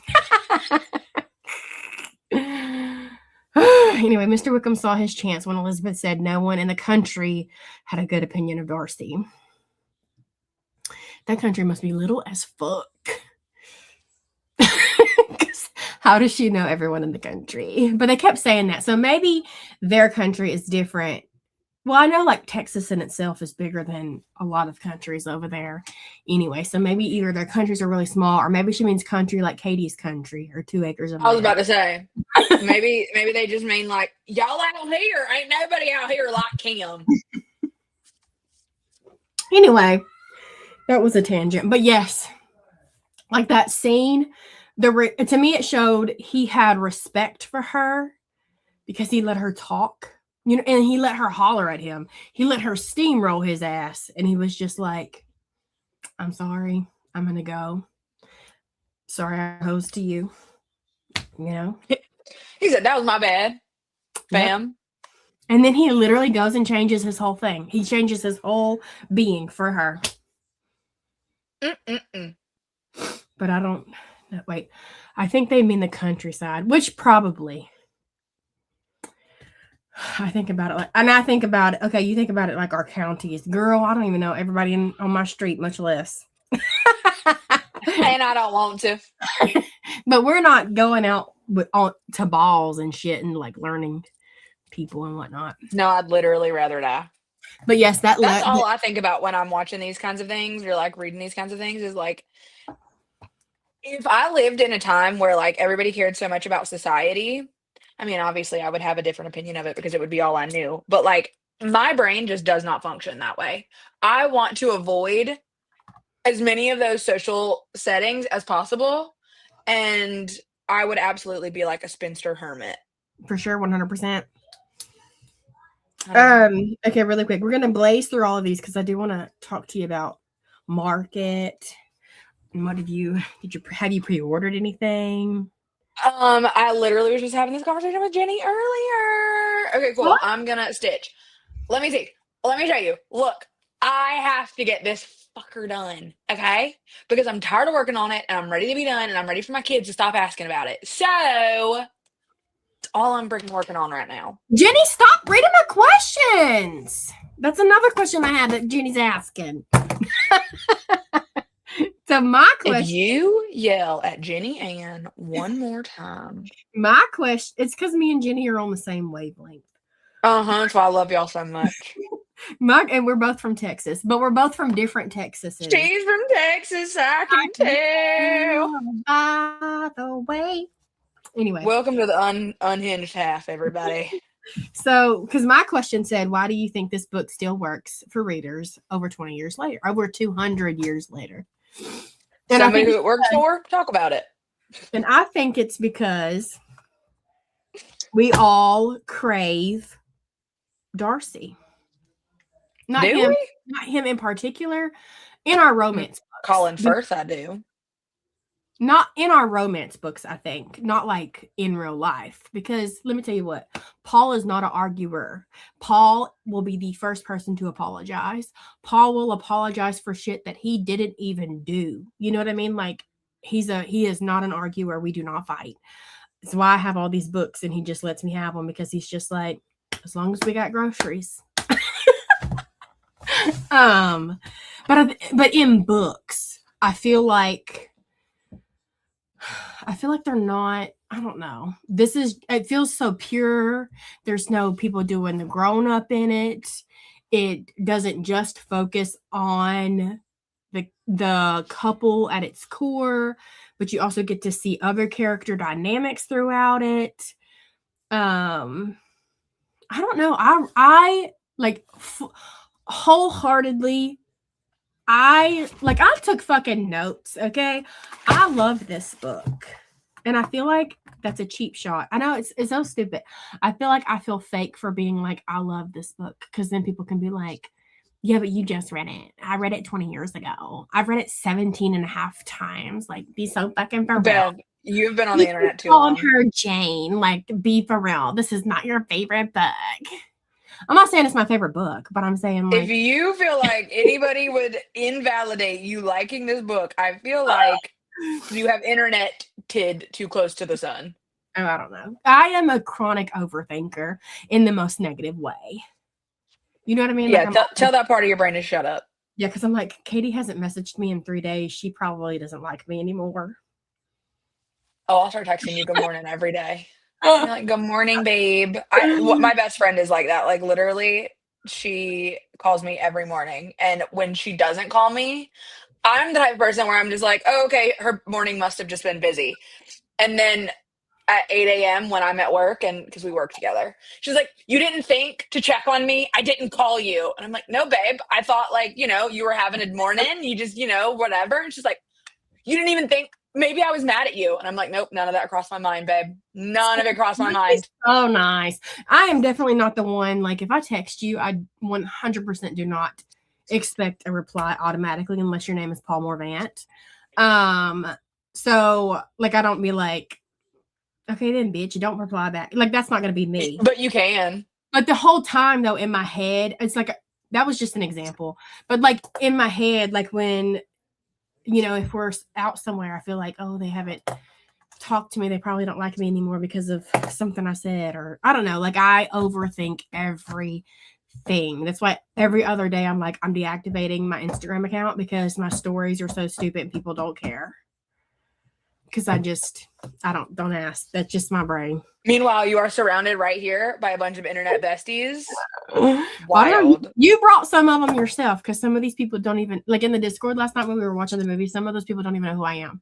And it's so weird to like, I don't know. I also feel very distant in the Discord group. I feel like, and I have to like remind myself, like a lot of people are in this Discord group because they watch my YouTube videos. But I feel like people don't know who people don't know who I am when I comment. You know what I mean? Like, it's just such like a, what is that called? When you were like, hi, I was joking. Because I was like, what if they don't know, like, that's how I talk. Like, how did our socially awkward asses end up here? We're like, hi, we don't know how to people, but we're just peopling all over the place with all these people, but we don't know how to people. I think I'm the outlier, but I read this as a satire on how upside down society worked back then, and everyone is flawed, but still finds their place. I love that. Yeah, I feel like I went into it. I don't know. I went into it wanting to read a pure romance type of book. You know what I mean? Like, I wanted to be swept off my feet. I didn't read it as anything. I mean, like, and then as I was reading it, of course, my mindset changed because I was like, this is definitely not what I was expecting, but I love it. But also, I am a very character-driven reader. So I can literally read a 1,000-page book about people fucking doing laundry. And as long as these people aren't boring fucking people, I'm gonna keep reading it. Like, I don't have to have an amazing plot twist or whatever to a book. If the author has great writing, I'm gonna keep reading it. You know what I mean? Does that make sense? I don't know. That's why, like, Karen Slaughter's books are very character driven. They're thrillers, but because they're very character driven, it's like you could really feel for those characters and cry for those characters versus like a Riley Sager could never. You know what I mean? He could never, and he won't ever. And he won't. The movie, wait a minute. The movie Bride and Prejudice? Never heard of that. I'll have to, because I was thinking to myself too as I was reading this, and I was like, in my reading vlog, it seemed, and I was like, people are probably going to think I haven't even been reading all day because I only read 40 pages, and I literally have sat down on my couch for 5 fucking hours doing nothing but reading this book, and I've only read 40 pages. But it's because, again, I was like rereading the chapters, Googling shit, trying to figure out what the fuck this sentence meant and things like that. I was thinking, I was like, I wonder if, like, I know there's retellings of the story, but I wonder if someone went in anywhere, and this is plagiarism at its core, so probably not, and just every single sentence, they reworded it so we could understand it today. You know what I mean? Do you know what I mean? Kind of how like they do in the Bible. Like every century or so, somebody else goes in and like rewrites it again. When we're 90, we're going to open up the Bible and be like, Jesus said TMI, Peter, you know? No, literally. I saw something where like a girl was talking about an app that is like the Bible, but it's somebody talking to you as if they're like gossiping with you, like they're spilling tea. Somebody on TikTok does that as well. They probably Like, are plagiarizing that app. I was about to say, part of me feels like we're cooked as a society, but okay, pop off, I guess. No, I mean, I think like what Carly was saying earlier about it just being very flowery writing. I think I want to know how many pages it would be if you really just told it like very straightforwardly, like, hey, this is what happened, she said this, he said this, without all of like the saying it in as many words as possible. I don't think it was flowery though. So like I feel like it was very, girl, every sentence in this book said we have a word count we're trying to hit, I'm gonna say it in as many words as possible. But that's how they talked back then. Yeah, that's what I'm saying. Like, for instance, if this Stephen modern King, retelling would be 2 so, pages like, long. I feel like if Stephen King wrote this same exact story, it would literally be over 1,000 pages. I feel like it was straight to the point, and each scene had its reason. You know, like each scene, there was a reason why they were showing you that scene. I don't feel like there was really much of anything that was just put in there for filler.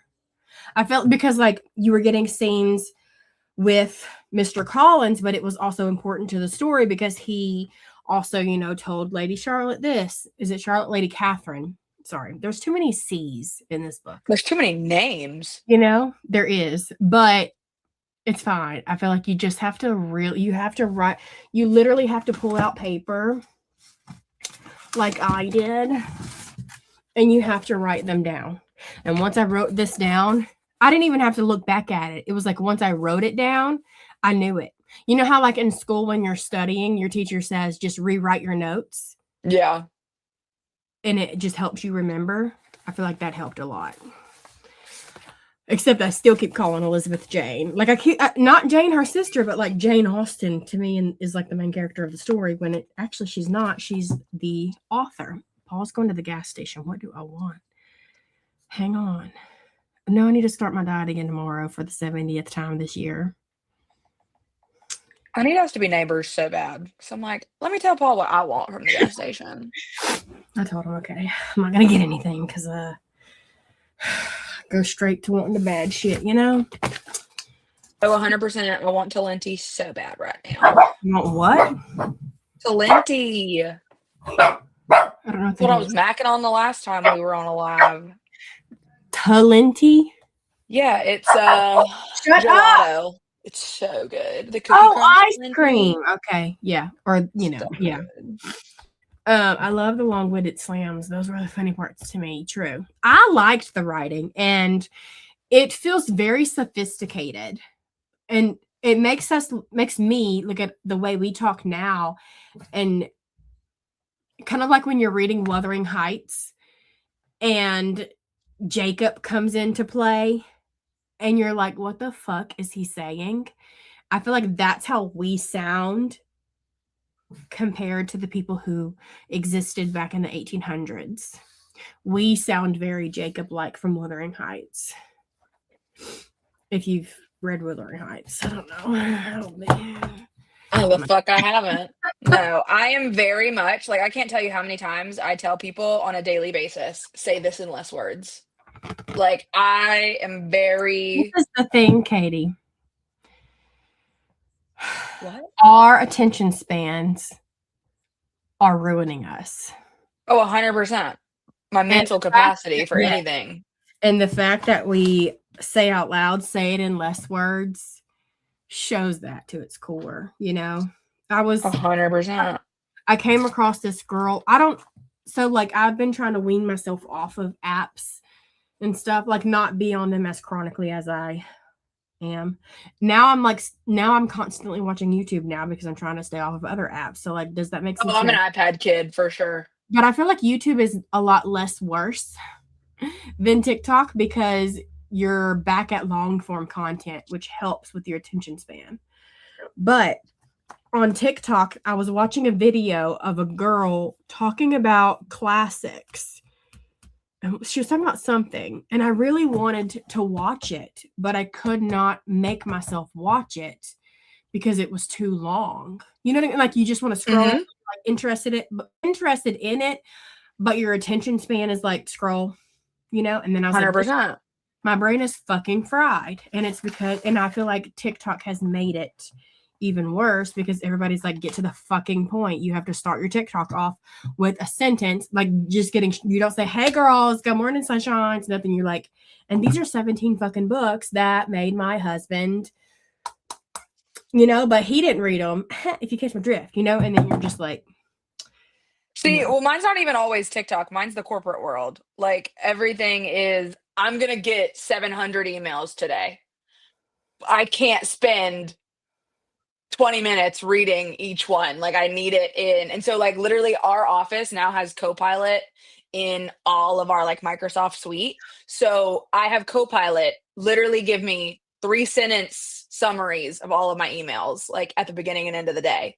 So it's a thing in all facets of the world right now. Not even just the fun parts where I'm killing my brain on TikTok. Oh, well, see, I haven't worked an actual job in a while. So like my life experiences are different. So I would have never thought of that. You live my dream life. Well, I feel like it's nice to not like, so I know myself and I am not a good worker.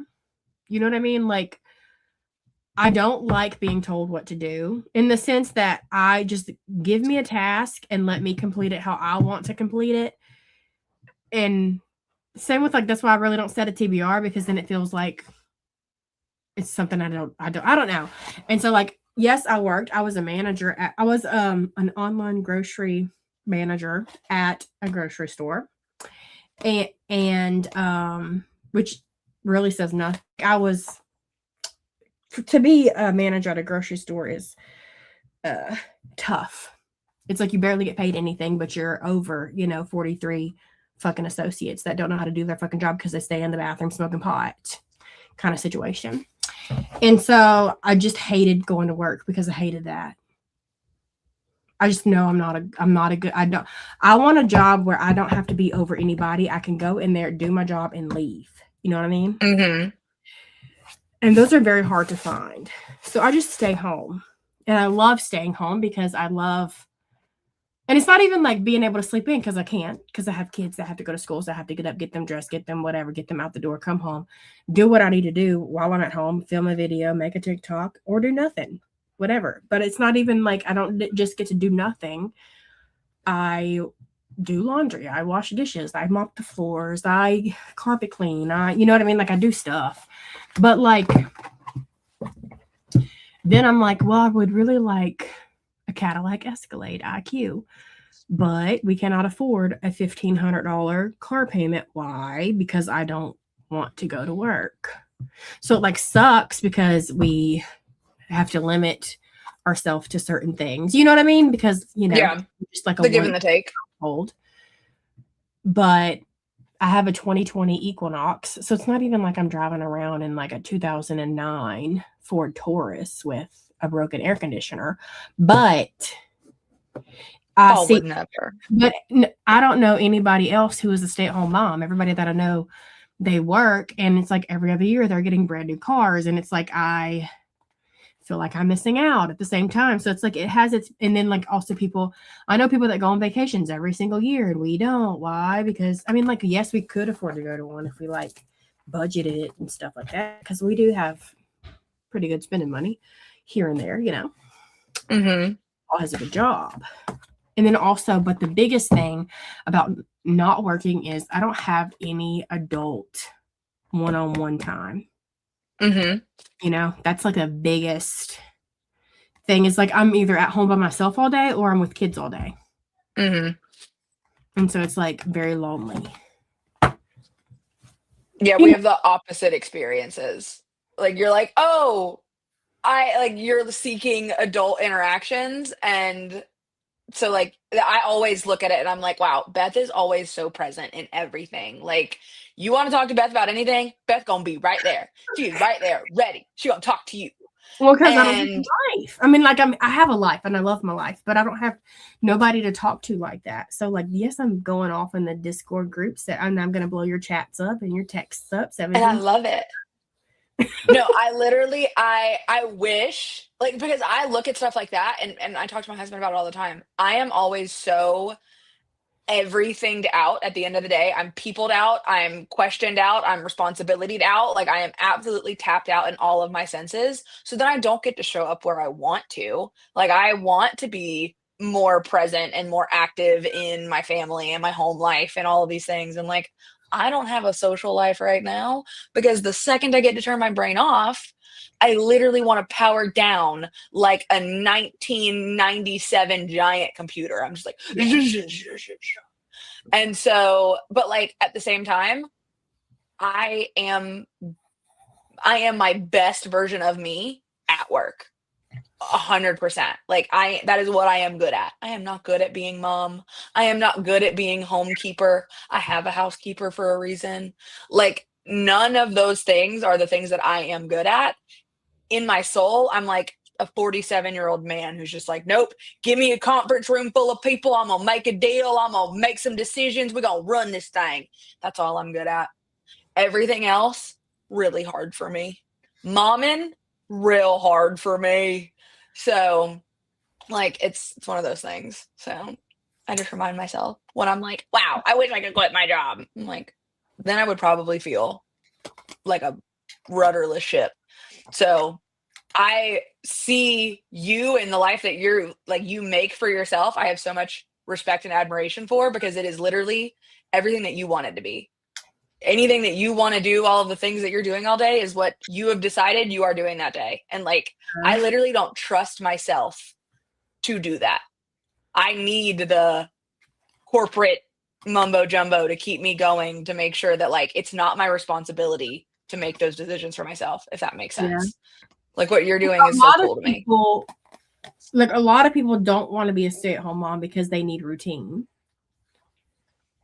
in their lives. Like, there was a time for a while that I felt like I had nothing to live for. It's like you have no purpose because I did nothing. Like, and to me, it's like me staying at home all day, I do nothing. I mean, I don't do nothing. I do things, but it feels like I do nothing. But it also feels like days go by in a blink of an eye. Like, it's so like, I get up, the moment that I get up, I have to go in there and make my kids lunch, get my kids clothes, fight with my kids, fist fight with my kids to get them out of bed and get them dressed, drive 20-something minutes to their school, drop them off, drive 20-something minutes back to the house. And then I tell myself, okay, I have 8:30 to 2:30 to get what I need accomplished. Because if I don't get it accomplished between 8:30 and 2:30, it ain't getting accomplished. Because the moment I go come home, the moment we walk in through the door, it's like, okay, I have to hurry up and do homework. I have to get dinner started. I have to get them fed. They probably want to go outside and play, but my daughter also she wants this and they want that. It's like, But then it's like they want to do things like they want to go outside and scooter for a while, but they're too little. They can't go outside by themselves and scooter. So then I have to like, okay, well, I guess I'll make dinner 30 minutes early so we can go outside. And then it's like, then I have to fight with them to get in their baths. And then I have to get them, and then it's by the time they're finally in bed, it's 8 o'clock and I am absolutely exhausted. But it makes no sense because I don't work. I mean, that is a job in and of itself. And that's why doing it on top of all of the other stuff really fucking sucks. But it's like, I feel like the reason why it's so exhausted, well, it's more so like in this era of my life, it's because I have to fight with my kids to do anything. And then they fight. And they're in this new era of fighting. And so I swear to you, I'm surprised my neighbors have not called CPS on me from the amount of screaming that goes on in this house. It's like, and my daughter has got to this stage where she's like, my daughter's 7. We're not even in to the territory that people call bad, right? My daughter's only 7. And she's like, well, if you don't let me paint with paint, I'm going to scream. I'm going to cry. And then she does cry. And it's I was about to say, in my house, we love saying, okay, then. And she cries. And then, but it's like, I am so tapped out. Okay. But the thing is like, my kids have never stayed at a babysitter that wasn't like staying at their aunt's house while me and Paul went Christmas shopping. They maybe stay with somebody else that is not me once a year, right? They've never had like an actual babysitter. I've never done anything without yes, my kids are at school during the day and probably go do stuff without them during the day. But during the day, I have this like cloud over my head. Like, okay, I need to film a video this week. I need to make 2 TikToks. I need to do this. I need to do that. I need to read my book. I need to get notes for this stuff. And it's like, I feel like even though I don't really make a living off social media, I feel like social media also in itself is very time consuming. Oh, 100%. Especially because if you want to make a video about something, being a book content creator, you can't just, it's like different than being any other type of content creator, because like you have to have also like figure in the time to actually read the books in order to have something to create the content about. And then it's like, then I spend like an hour and a half just sitting there comparing everybody else's lives to mine. Like that's a whole job in itself. It's very like, and then I feel guilty if I take a nap, so then I don't take naps. And then if I do take a nap, I feel like bad the rest of the day. Not bad, like I don't like, I shouldn't have done that. I feel bad. Like I feel like I've been hit by a Mack truck. It's like my body doesn't know how to perform after I take a nap. I don't know. It's like a whole thing. And I'm just like, I don't know, overstimulated 99% of the time. And I wish I could just go. I wish I can just go to work and have a job and know what I'm doing, get it performed, and go home. Exactly. Versus I hide behind that. Yeah. Versus not doing that. It's like, okay, Wednesday I'll shampoo the carpet, and then Thursday I'm gonna deep clean my kids' bedrooms, and then also I need to film a wrap up to upload on Wednesday. But then I need to make sure that I email back this person. But I don't know. It's just so stupid, and I don't have a manager or anybody to keep me in check. I have to keep myself in check. Well, and like there is so much validation that I get because literally the corporate world is set up with checks and balances to do like performance evaluations. And so I'm constantly getting either affirmation or new direction of like, hey, you did a great job. And I'm like, yeah, I am worth something. Or like, hey, here, let's do this differently. And I'm like, cool, I know what direction to go in. So there is so much of that externally that is done for me. And I know that I hide behind it. And I would probably be a manic mess if I ever tried to, have to source that for myself. Yeah. I do think that like if I didn't do social media, and I don't even do social media seriously, you know what I mean? Like compared to other people, I upload when I feel like uploading. If I didn't do social media, it would be a lot less stressful and a lot more enjoyable, because like between the hours of 8:30 and 2:30 when I don't have any kids, I don't have the pressure of getting dressed up to film a TikTok and an Instagram reel and 7 clips for a reading vlog. You know what I mean? Like I can just chill on the couch and watch a soap opera if I want to. Make a go eat drink margaritas for lunch, and just like, and I debate with that all the time, but it's like, I've done this for so long because I started my YouTube channel, not this one, but the one prior. I started that YouTube channel in 2011. And so like, and I've had an Instagram account, even though like, y'all already know I went through my deletion phase, right? So but I've been doing this for so long, it feels so unnatural not to. It sounds so ridiculous, but it just feels so unnatural. Like when I'm done reading a book, not to share what I read to people. It's a part of your identity. I feel like, because I've been doing it for since 2012. So it's 14 years. I don't know math. Is that 14 years? 2011. I don't remember. Anyway, I digress. Sorry. Richie's life is rough no matter what. Absolutely. For sure.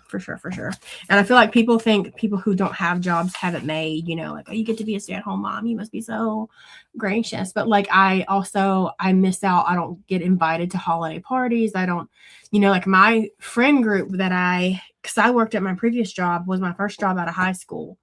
I started out there and I worked 13 years at this place. I was a manager over online grocery. There was literally like one other manager above me, and then that was it. Well, until you get to like district, you know what I mean? So like all of my friends were made from working at that job. And that's, and then it's like when I quit that job, we kept in contact for a little while, but when you don't see them on the daily, it just like fizzles out, and to the point where like, yes, we keep up with each other on Facebook, and like every once in a while we'll send each other a meme that made us think of the other person, but it's like I haven't seen some of them since I quit that job.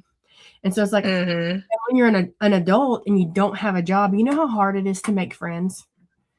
You know what I mean? Like, where do I go to make friends? Like in-person friends, It is definitely tough on both sides of the fence, especially if you work full time. And also, like when you get home from your job, you also have to do homework with your kids, have to cook dinner, have to do laundry, have to do this, have to do that. Yes, that's also probably worse than how I have it. So I think it's just like life, and it's just this era of life that we have to go through until our kids drive and they can drive themselves back and forth to school, and they can wake themselves up for school, and you don't have to do it anymore. But then it's sad because they're grown. Okay, sorry. Side tangent. I don't know why we got onto that, but I definitely, especially like if you're having a really rough time at work and you still have to go home and be mom, that's got to be worse. Anyway, I think we're about done. Anything else anybody wanted to bring up about Pride and Prejudice? I do want to ask, did your opinion on anything change after our discussion? Do you think maybe your rating has changed? Maybe like me sitting here going on my tangent about how perfect Mr. Darcy is changed your opinion on something? Anything like that? Anybody from the class? Mr. Bennett, do you think he was a good father or no? I think he was not. But I think back in the day, a lot of men were not. You know what I mean? A lot of men had kids for the sake of having an heir to their land or something. I don't think it is. And also like modern birth control wasn't around yet. Yeah. I think we covered up everything. So what I wanted to ask about market, I was expecting more. I don't know why. Every time market comes around, I've never like fully understood like exactly what I'm talking about. Cross stitching, by the way, we're going into off topic. Yeah, shush. So if you were just here for Pride and Prejudice, you don't have to stay. But if you just want to talk to us or listen to us talk, you can stay. Talk to us. Adult with us. Katie and I are both cross stitchers, and I feel like cross stitching is coming back. And needlepoint as well. Taylor Swift said she does it, so everybody's gonna do it if they wasn't already. So like I've done one pre-order already. I'll show you the ones that I've pre-ordered. Well, girl, you know I'm a PDF stitcher, okay? If it ain't in markup, And see, I'm not. I'm opposite. I am a pen and paper kind of girl. This is why, like, I prefer to write notes in a notebook versus using a notes app. I literally use a paper planner. I don't, like, you know what I mean? Like, I'm old school. I like pen and paper. And also, you know, I like to be like, this is what I'm working on. Love to see it. You know what I mean? not me, darling. So I'm just looking at all the cute stuff. I But said, wow, can't wait to get it all in a month after everybody else because I'm gonna be getting them PDFs. okay, but Brenda Gervais does not do PDF. Plum Yeah, and neither does Blackbird. So I do both. I will purchase both of theirs, but I Blackbird, don't think I had seen any Brendas that I need. I pre-ordered a few. Blackbird, I don't think they do market. I haven't seen them release anything. No, So they're doing re-releases. I think did now. 2 Plum Street samplers. Sorry, she has quite a few Pride and Prejudice pieces. I ordered one. It's No coming in way. 1, 2, 3 stitch. Okay, so these are the ones that I pre-ordered. This is from With a Needle and Thread. I just thought this was really cute, and it's a much smaller sampler than what I normally do. It's that one. So cute. I thought it was really cute. It looks very like be cute because there's a bunny on it, and it's also reds and pinks. So it would be a very cute transitional piece from Valentine's Day to like spring, you know. And then I have the America 250 by Plum Street coming from the attic. It'll probably be a while before it gets here because I just watched their recent floss tube video, and she was even crying in the video because of how overwhelmed she is with orders from the attic. They did not imagine as many orders as they got. And Wow. yeah, I know. So I was like, girl, don't rush me. I didn't say that, but like in my head, I was like, don't rush mine. If it's gonna make you so flustered that you're crying, like take your time, babe. It's not that serious, you know? But I did order the companion piece, which is this one. It's called A Worthy Patriot. Oh, I've seen that one. Beauty. Beauty. There's a lot, but I feel like if I stitch this up, I can then, because my daughter right now is really into flags and the pledge, because it's like what they're learning at school. It's like what they're learning at school, you know? And so like every time we pass a flag, she's like, that's the Texas flag. Did you know we live in Texas? That's the America flag. And so I was like, this would be cute because it has different scenes in American history that you can like, I can explain to her what each thing symbolizes and whatnot. Also, I do want to take a second. This year is America's 250th birthday. Traditionally, like back in the times when they celebrate the birthday of America, they celebrate it from July 4th to July 4th. So they celebrate it like the July 4th, the day that they turn 100 until the following birthday, right? Okay. Just because I like to stitch patriotic stuff does not mean I stand behind what's going on in the government today. Okay? You can be proud of the country that you live in for all of the things that we have done in the past, for all of the people that have been in the White House and have made a difference for our nation, for all of the people who fought in the wars and died for our country, for all of the people still serving in these preaching, yes. You can be proud of your country, but also disagree with the government, if that makes sense. You know what I mean? So like 100%. I am not stitching this stuff. I am Donald Trump's #1 hater. First off, I'm sorry, but I am. And I'm not stitching this shit for him. And I feel like a lot of people think, oh, they're cross-stitching patriotic stuff. They must be. That is the dumbest and like the stupidest shit that I have ever heard. You can be proud of your country and just be upset with your government in the moment. You know what I mean? But we have made a huge difference in the 250 years that we've been a nation. We've evolved a lot, and we've seen many amazing people go in and out of the White House, and we've also seen a lot of shitty people go in and out of the White House, and it's fine. Like this Can't wait to watch Hamilton with ya. And we just lost a lot of people from the live. But I just wanted to say that because I feel like people they think that because right now we are experiencing such a horrible time, that you cannot be patriotic. But like, this is our home, you know what I mean? And it's like, I don't know. It just like really hurts my heart to see, because I'm like, we've had so many people come into the White House and make a difference and make changes and do this stuff for us for the good. We can't just no longer appreciate them because of what's going on in this moment. This too shall pass. Let's just say that this too let's believe that.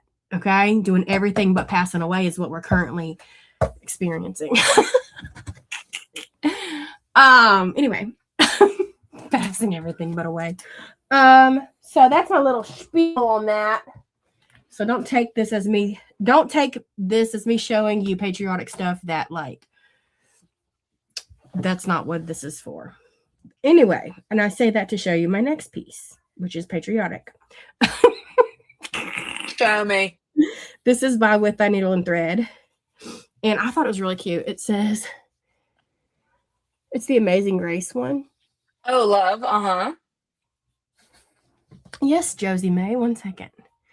And then I ordered this one. It is The Pledge. And I ordered this one because of my daughter's infatuation with the pledges right now. She knows the Texas Pledge and the United States So Pledge. cutie. That's from Plum Street. Wait, Texas has their own pledge? Girl, this is Texas. We are essentially our own country, okay? That's crazy. I didn't know that. Does Florida have one? I don't know. I don't know. And then the new Heartstring Samplery. This is like, now there's triplets for the. I was like, everybody and their mama's about to be on that one. I ordered those. And she said if you don't get that one from market, it's going to be a while before she releases it to the public because it's like a market thing. Okay, Josie, I can't just throw out Rex to you, girlfriend.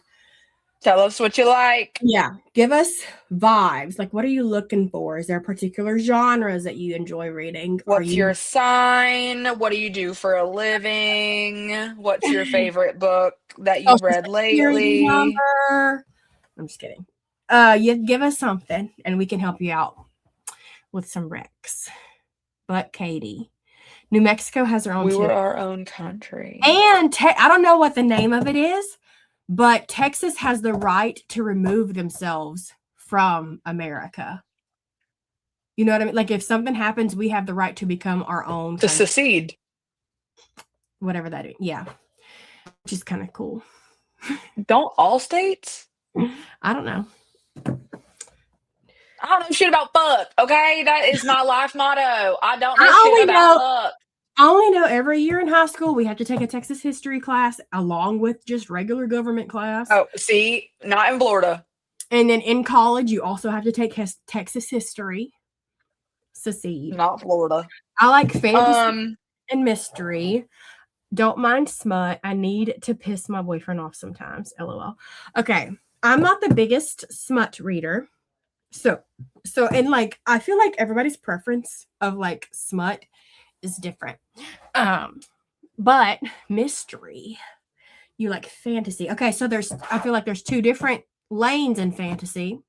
You have like your fantasy lane that has like Sarah J. Maas, romantasy and epic fantasy. Yeah, and then you have your dad fantasy, which is like Brandon Sanderson, Joe Abercrombie, things like that. Romantasy, I'm not a big romantasy reader either. So I've read Sarah J. Maas. I have not read the Throne of... Well, okay, I lie. I read the first 3 Throne of Glass books, but I read them as they were being released. So like back in... what if we do that with the book club? I heard that Sarah J. Maas was going to be on... my eyeballs are so uneven. I can't stop looking at them. I have like the Billie Eilish eye. You notice that? Like this one is smoking pot and this one's on meth. It's like this one, my eyelid is like it's like middle of my pupil. You see it? And then Girl, you're crazy. No, they're very and then this eyebrow is also very different. She's very cunty. And then she's like the cousin. See, like this one's more arched. And this one's like more. And this is Beth, just you crazy. anyway. Sarah J. Maas is going to be on Call Her Daddy podcast. What? That's what I saw on TikTok, which is crazy because she don't do nothing anymore. She did go on the Kelly Clarkson show. Anyway, I read the first few of The Throne of Glass back in like 2015. So it's been a long time. But I feel like I love Throne of Glass. I've read ACOTAR, but they're not my favorite. I mean, they were like Throne of Glass is my favorite. What? Throne of Glass? But I've heard that if you're more into romantasy, you love ACOTAR first. If you're more into epic fantasy, you're gonna love Throne of Glass better. I'm definitely not a romantasy. Correct. You would fuck heavy with Throne of Glass. Oh my god, we should totally read it together. I have all of the audiobooks too, all of them on Audible, and I haven't even because I was one day they were on sale for like $5 each, and I was like, if I'm ever gonna get through this series, it's gonna have to be through audiobook. Wow. Okay, let's see how we do with Lord of the Rings, and then if the club survives a Lord of the Rings moment, we might have to do a Throne of the Glass moment. But the thing is I don't think that'll be like, is it 7 books or 8 books? That's like a whole year. 8. We can make it a side quest. 100%. That's what I mean. It doesn't have an adaptation. We can make it like, give me a Hamilton side quest first, and then I'll do any side quest with you after that. Like a group buddy read together. But I don't want to do 1 book a month because I will forget. Hell no. Okay, because I will forget. So good. Well, and then there's 2 that you have to read tandem. I'm not reading them in tandem. You have to. No, you don't. Yes, you do. In my house, you do. I am a firm believer of publication order as well, so I will not be reading Assassin's Blade first. Correct. Ricky Louise, same here, girl. Ricky Louise. Oh, I was like, why is she calling her by her middle name? And I didn't notice that. Girl, what's your mom doing in here? I was like, damn, she knows her personally. I didn't realize that it was in Ricky.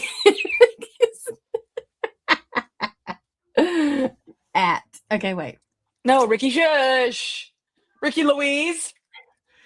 But I also prefer epic fantasy. I think most of us in this chat prefer epic fantasy versus romantasy. We're reading Lord of the Rings next month. We're reading The Fellowship. We're going to do it first. And Katie's actually going to finish it, even if she just listens to the audiobook or gets Spark Notes, something. Katie's going to do it. She's so excited. I'm very excited because just like with Pride and Prejudice. Woo, sorry, y'all. Just like with Pride and Prejudice, I loved looking up just all the things, about Jane Austen, about this time and whatever. And with Lord of the Rings, there's so much more lore to it. Like he lived double the life of her, essentially. She died early, but Lord of the Rings is pretend fantasy. No shit, I'm talking about the author. Oh, I was like, what you gonna learn about? The author, girl. The Hobbit? I'm gonna try to. Okay, so this is my plans really quick. I'm going to, and then we'll get back to some recommendations for Josie. When I hang up with you, I started reading Lonesome Dove. I got to put that to the side burner because my YouTube views are tanking. I need to get another Bookshelf Ultimatum video filmed. So I'm going to start on that. So that'll be like the end of February, beginning of March reading task. And the first book in that's going to be Dune because I pulled that out of the jar and I haven't read it yet. So I'm going to add that into that vlog. Okay.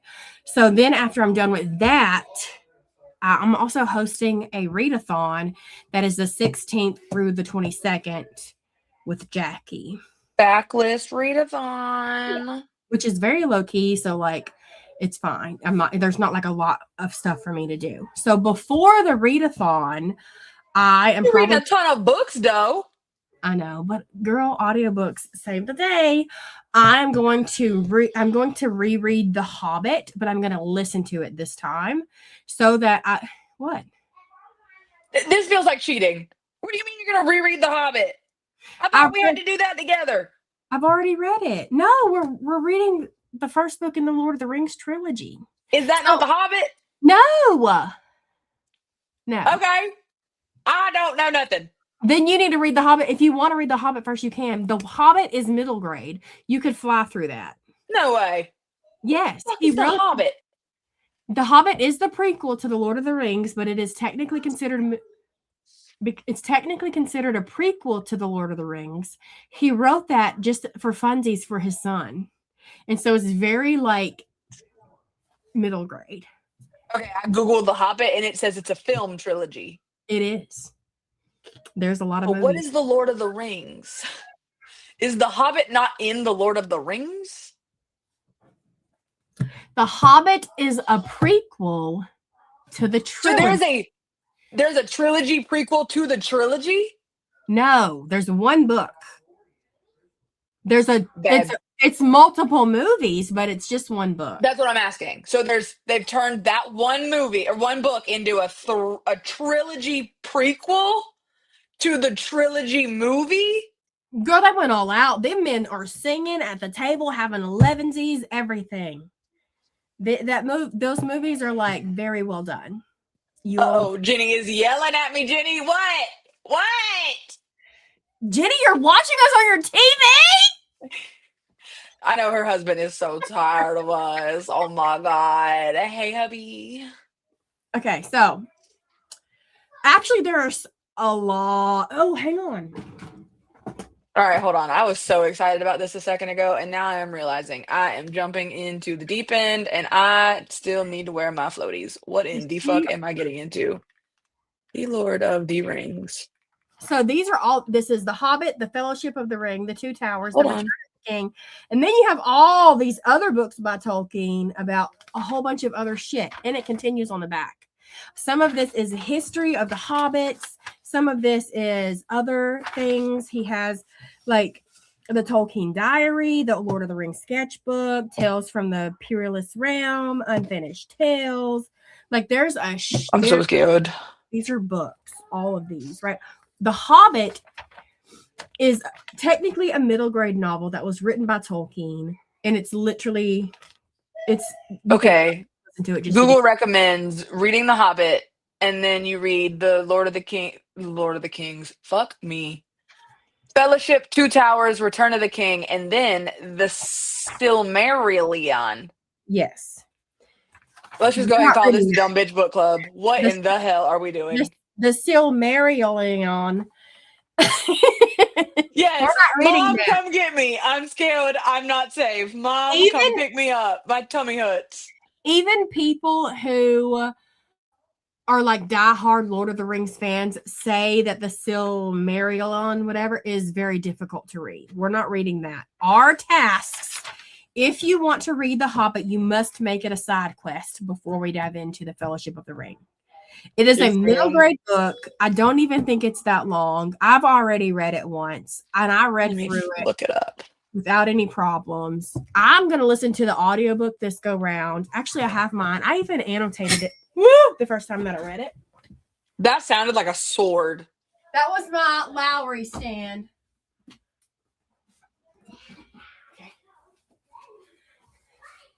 Okay. This is The Hobbit. This is a prequel. This is the trilogy. Now, this was originally published as one book. Imagine if we just assigned ourselves this entire book for 1 month. Listen, I know what would happen. We would not I'd read show up, not have read it.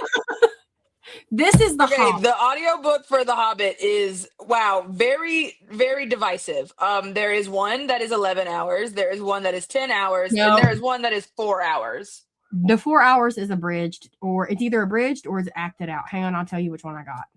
No, literally, Jenny is seeing me for exactly who the fuck I am. Okay, hang on. Oh my God. The history of The Hobbit. Holy shit. No, ma'am. Let me find the one that I got. There is somebody, Katie, in the We Read King Discord. There is somebody in there that is a Lord of the Rings expert. Anybody else that's in that Discord already knows. I don't know what they go by. I'm just going to use the word he, but they, maybe I should say they know everything about Tolkien, about the books, the location the books would take place at, the history, the lore. That sounds They like a know cool Discord. Maybe I should get into it. it's the one his profile or their profile picture. Sorry, their profile picture looks like a witch. Like I think it's a witch from the Wizard of Oz. I've never watched that, so I don't know, but it's like it looks like that. You probably All right, I'm going. recognize them. I call them sauerkraut in my head because that's what their username looks like, but that's not the proper name. It's some anyway. He's super super nice. Or there, god damn it, I don't know. I need to ask what their pronouns. We're going off a cliff. Hang on a second. His name's Jamie. Ricky knows. Yes, Sarah Baggins. Baggins. There you go. Baggins is I know exactly what you're talking about. That doesn't look like sauerkraut, but I like it. They can quote the Lord of the Rings. Like they know it. And I told them they're going to have to join us in March, in April, and May when we read it. And see, she even knew. He said I know he's a guy because he sent pictures and stuff to us. Okay, I wasn't sure. What? Because he shows us like his new shirts and stuff that he buys. He's really cool. Anyway. His username is from Lord of the Rings. Oh my God, maybe we're going to find out about Sorrow Baggins. I don't know what sorrow means, but I know Baggins like Bill Baggins. Okay. We got to get our PhDs of Lord of the Rings, okay? I hate when I click Okay, hold on. I like an idea I just had. You get your PhD, I'm going to get my GED. Oh. And together we will be in perfect harmony. Okay, hang on. This there and back again. This is the audiobook that I have. Andy Serkis is the narrator. This was the one that was recommended to me. The cover looks like I'll give you my Audible login if you want it. The cover. You're so funny. Okay, got it. I'm gonna find it. Let me I'll go back a few. Chapter 11. On the doorstep. In 2 days going, they rode right up the long lake and passed out into the river running, and now they could all see the lonely mountain. Pretty good. Towering grim. I hate when I get an audiobook and the person sounds like they're from 1943 and they've smoked 2711 different cigarettes just that morning. You know what I mean? Like 2711. Okay, when are we doing Lord of the Rings? Somebody asked earlier, and I also need, as Jenny is pointing out, I'm gonna need to break this out. What do you mean, when are we? Okay, this is when are we? Back to my schedule. The 16th through the 22nd, I am full with the readathon. Okay, so before the 16th, once I'm done with my bookshelf ultimatum video, which I'm hoping won't go, I have to read Dune in it and then 2 other books that I pull out the jar. So it really depends on what I pull out the jar, because I could pull out fucking Outlander for all I know. So the 28th. What dates did you say? 16th through the 22nd, I'm booked. I will not. Yeah, the 28th. So I have to read this entire book from the 22nd to the 28th. It's a week. That's a lot. I mean, I've read this much the first time I read it, and then I paused it. But I was annotating like a bitch in here. I got to stop doing that because it slows me down so bad. I need to stop trying to be smart and just enjoy the book, you know? I mean, if we want to do it in March, that's the last Saturday of March is the 28th. Oh, that was my brother's birthday. Okay. Did he like Lord of the Rings? Girl, my brother was a crip, and his pants was all the way down to his knees. I highly even knew what Lord of the Rings was. My brother was. Boys are weird. Yeah, for sure. My brother was not. My brother was. Eminem was his savior. You know, like he was not. Hey, that was me, dog. That's why I like Hamilton so much. I love my brother to death. He died when he was 21. He died very young. But all right, so that sounds like we lost a real one. So should we pencil it in for the 28th? How about I'm at least gonna try to have it done by then. But wait. We got to figure out when we're watching the movie too. I liked our little Friday, Saturday setup. I think that's a good setup. That way, like, it's just bam, bam, and we're done. Yeah. So in the movie, we don't have to get on camera, nothing. We can literally be looking our worst and nobody would fucking know. I love hanging out in bed with y'all. I do. Okay, hang on. Let me find a pencil. Do pencils? Even though Beth sits right the fuck there. That's so crazy to me, girlfriend. But look, Flexi Spot emailed me and said, "Girl, we'll send you a recliner if you mention us in your YouTube video." And I was like, "Say less." See, okay, if I'm gonna be on the YouTubes, I want to be getting free stuff. A recliner. If they send it, they've sent me. They were the same people that sent me that spinning bookshelf. How the hell do you get these things? What do you mean And they sent it to you? You got a publicist? You got no, a manager? no, I got my email address in my bio, and they email me. I don't. I have gotta a do that. pencil, and I don't want to write it there. I have Post-its. No Post-its though. Hang on. Look, I got these cards.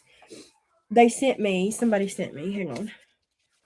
Of seeing these are Empire of the Vampire. How cool are these?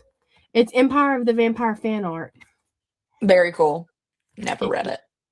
It's epic fantasy. It's not romantasy, even though it looks like it's romantasy. I only read the first one and I cried my fucking eyes out. I need to get to the rest. Okay, let me get this. Okay, you want mystery? Do you want mystery that has like a really good plot twist, or do you want mystery? What kind of mystery? Or do you not know? You want us just to give you some bangers that you could add to your list? You could read the Lord of the Rings trilogy with us. I've heard they're bangers. I heard they're To bangers. be determined. Yes, you can. Yeah. Let's see. Anytime anybody ever asks for a book recommendation, I'm like, what the fuck is a book? 100%. Like, I've never read one, actually. I don't know what books are, truly, if you want to be honest. Hey, can you close my door, please? Okay. Thank you. I'm going to put Lord of the Rings stuff. Oh, I'm going to be a busy little bee.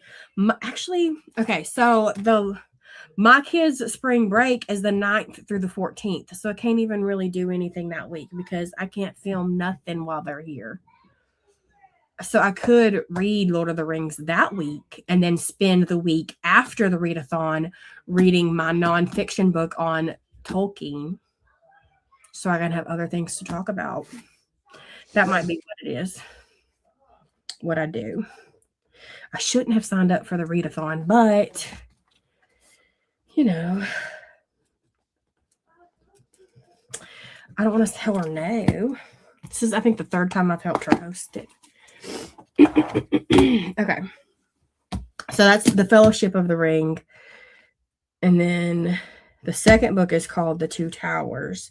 And then the third book is called The Return of the King. And I'm actually buying hardback copies of these. Oh, it's going to be so cool going back to reread this. Reread the part that I already read. I just really love, like, again, this is how much I read of Lord of the Rings. So here's my bookmark, 144 pages. And just in that 100, it just gives like coziness from what I read so far. Like, it's like, I don't know how to explain it. Just has like a sense of like, even though there is like the darkness, is it Dark Man or whatever going through town and whatnot. Okay, so Ricky is not available that weekend. Do we want to do the first weekend of April? And just crunch. And then May, we'll just have to like crunch the second book. The third book is the shortest, yeah? No, the second book looks like it's the shortest. And when I say shortest, it's 900 fucking pages. So that would be April 4th. What does that look like for everybody? That's Easter weekend. I don't Holy have... shit, why is Easter the first weekend of April? Is that normal? Probably is. I'm an idiot.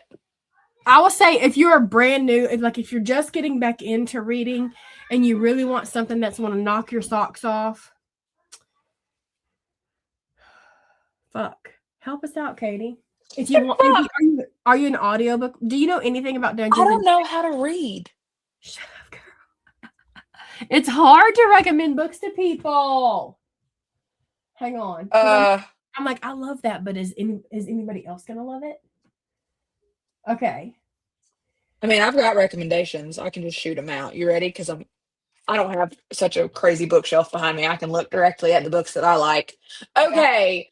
If you want, like, if you like true crime or like if you like crime in general, not if you don't like crime in general. Oh my God. I hope you don't like crime. Actually, crime is bad.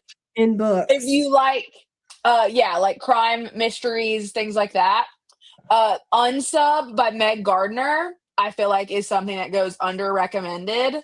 Very good. And Very who good. recommended that to you? I got it from Beth. Listen, she basically taught me how to walk. All right, everything I like is from her. You play D&D? I don't play D&D. However, this series here with these rainbow spines, they're called Dungeon Crawler Carl. Okay, it is a fantasy book, but it's like an RPG inspired fantasy series. Pick up the audiobooks for the love of God. The audiobook narrator is hands down the best audiobook narrator that I have ever listened to in my entire life. They are absolutely fucking hilarious. There's like nods to Gilmore Girls in there. There's a fucking talking cat. They're called Dungeon Crawler Carl. These right here. If you already play D&D, you're going to like it even more because you're going to understand it a lot quicker than people who didn't, like myself. You have to read Dungeon Crawler Carl series. Audiobook preferably. Okay, go. Carry on. Yeah, Dungeon Crawler Carl, read it. You have? You've read those? All of them? Well, just the first one. Just the Okay. first one. Hold on. Let's not be fucking Do you crazy. think that do you like the narrator of the audiobook? I would 100% recommend audio versus anything else. Will I continue in the series? No, I will not. No, I will not. Why? It's too campy for me. Oh, I liked it, but they say it gets better. Like from book 4 on, it's supposed to be like the prime. like I'm just not a video game person. I'm not either, but I am a sarcastic humor, dry humor type of person, and I feel like it made it for me. I loved it. Okay. How many have you read? I've only read one. But obviously I loved it enough to buy all of them. When you gonna read the rest? Like if I love the first book of a series, like I've got to keep going. I'm gonna forget everything if I don't. The thing is I listened to it last year, and then we were approaching the end of the year, and I was trying to hurry up and get like certain books done before the end of the year. I don't know. I have this stupid mindset that I got to get out of like, nobody's going to want to see a reading vlog on me reading the other books in the series. So let me film this instead. And I'm not doing that no more. We're not doing that no more. I'm not reading for content. I'm reading for myself. Well, but also I feel like you've been doing it so long, you have a platform of followers that want to just see videos for you. I know. But I get in my head too much. Ricky read the first one. You crazy. She read it physically. I'm telling you, it's good. You got to read it. You got to listen to it. And Katie also loves Brandon Sanderson. Love B. Sandy. Yes. Mistborn trilogy is tattooed on my heart.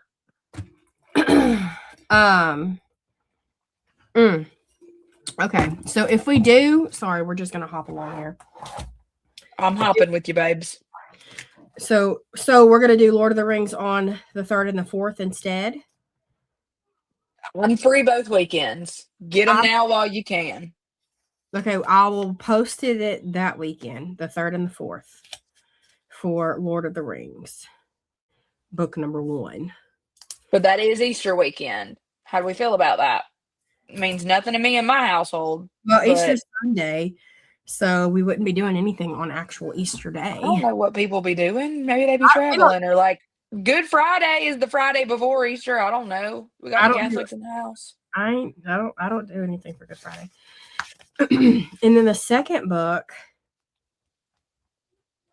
I'm not doing any readathon. The readathon is what's gonna like pause my whatever. But if we do it on the 3rd and the 4th, then I won't read it the 9th through the 14th, and I'll read it after the readathon. Yeah. Okay. So I think it worked better for both of y'all's schedule anyways. We'll do that. So we'll do the watch on the 3rd, and we'll do the discussion. And it gives me longer to do the Hobbit. But I got The Hobbit. It's on Audible now. I've got it. I'm going to be on a plane next week. I'll listen to it. I'll be fine. Did you order any mirror? I don't want to. Look, Did I funny. order any? Oh, yes, I did. From Miss Jenny's friend that has a shop. Has it came in yet? No, but she did just post in Jenny's Discord. I literally had to go look and learn the Discord features where you can like look somebody's name up. And she had posted like last week, I think, that Witchelt or whoever is the company just finally processed her payment. So we should be getting ours soon. Is that right, Jenny? The Wheel of Time series, Josie May. Here's the stitch on that. I personally have not read the Wheel of Time series, but I have the first one on my shelf, but I do follow a handful of creators that Chris and Mads, the brothers Gwyn. I don't remember if Proust Project has finished it or not, but I follow a handful, and none of them have given that series like a 5-star rating. Chris and Mads will say it only gets good when you get to the Brandon Sanderson books, which are like the last 3 in the series. But it's like a staple in the fantasy world. So that's just a very long fucking series to have to read that many books before you get to the good ones, you know? I do want to read it eventually because just for the sake of like having an opinion on it. Does that make sense? Probably not. Anyway, I've already started this, remember, but I bootlegged my original copy. So now I don't feel as bad because I've actually bought one now. So it makes my crime. How far are you on yours? Not too far. I think I've only done most of the flag. Because I'm doing a conversion. I'm making her dress blue. And I cannot wait to see how that goes. So that way you can tell me exactly how you did it so that I can do it too. I don't understand why her dress is yellow. Oh, my husband is not happy with my children. But my kids are in their smart ass phase right now. So I don't blame them. Hell yeah. And it's like 8 o'clock, which is normally not their bedtime on weekends. We don't give them a bedtime on weekends, but on weekdays, it's their bedtime. But it's essentially when they start getting moody. My 7-year-old yesterday kept coming in the room and being like, oh my gosh, it's already 7:45, but that doesn't matter because it's Friday. I was like, okay. What's wrong? Daddy was being rude to Emerson. Why? Because he don't let Emerson talk. About what?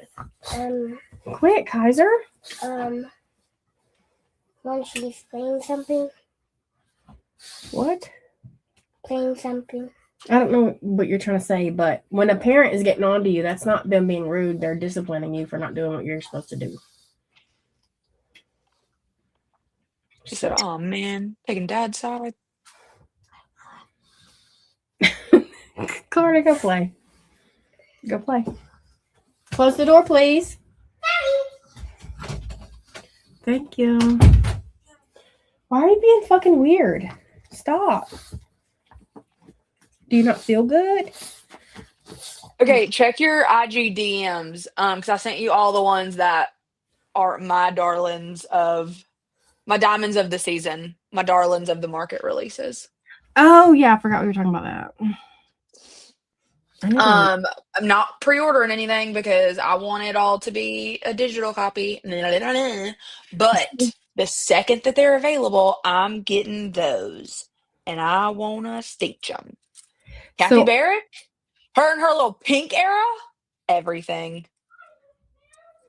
I feel like our taste is different. 100%. And I'm living vicariously through you with all your little samplers. Little LOL.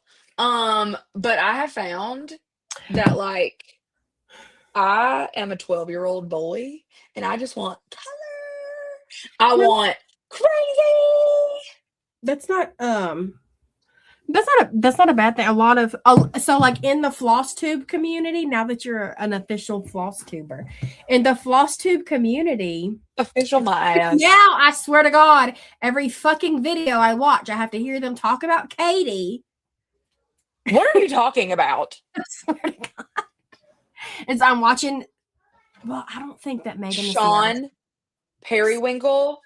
Oh my God, I died. I know. Fucking We were died. talking I about love that her. before because you don't pay attention to the Discord. Like, because I was talking about how I was obsessed with Sean, and literally her next episode, she mentioned you. And she mentioned me in one of her videos, but she mispronounced my name. So I was like, that's cute. I need to mispronounce Beth. Because Morvant. No, she Oh, said, see? my name is None of not. us know how to say that. Yeah. She said Morvan makes or something. And I was like, close. She's so sweet, though. I want to be her when I grow up.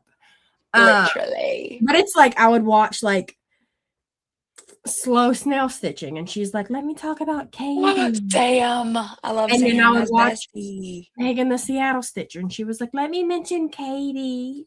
And then I watched the Periwinkle Stitcher, and she's like, "And then we have Sweet Katie." And I'm like, Katie is about to take over the floss. And you're tube. like, Katie's actually not sweet. Have y'all ever talked to her? She's a crazy bitch. So yeah. Anyway, what was I saying? No, it's okay. The Denises out here are keeping me humble. They're like, hey, you annoying bitch. And I'm like, know. yup, you think was- you don't? Like, I live with me. I'm When so you- annoying. When you said her name, I was like, damn. Like, What was I saying? Oh, all the other girls in the floss tube community that are around our age stitch what you like these type of like Jedex stitch and all of this. Like oh this my is, gosh, Jedex like, Stitch this is is- crack for me. like this is super cute. But I am very much Love. I love Western stuff. I love horses. I love Ye my Honk son- Saloon.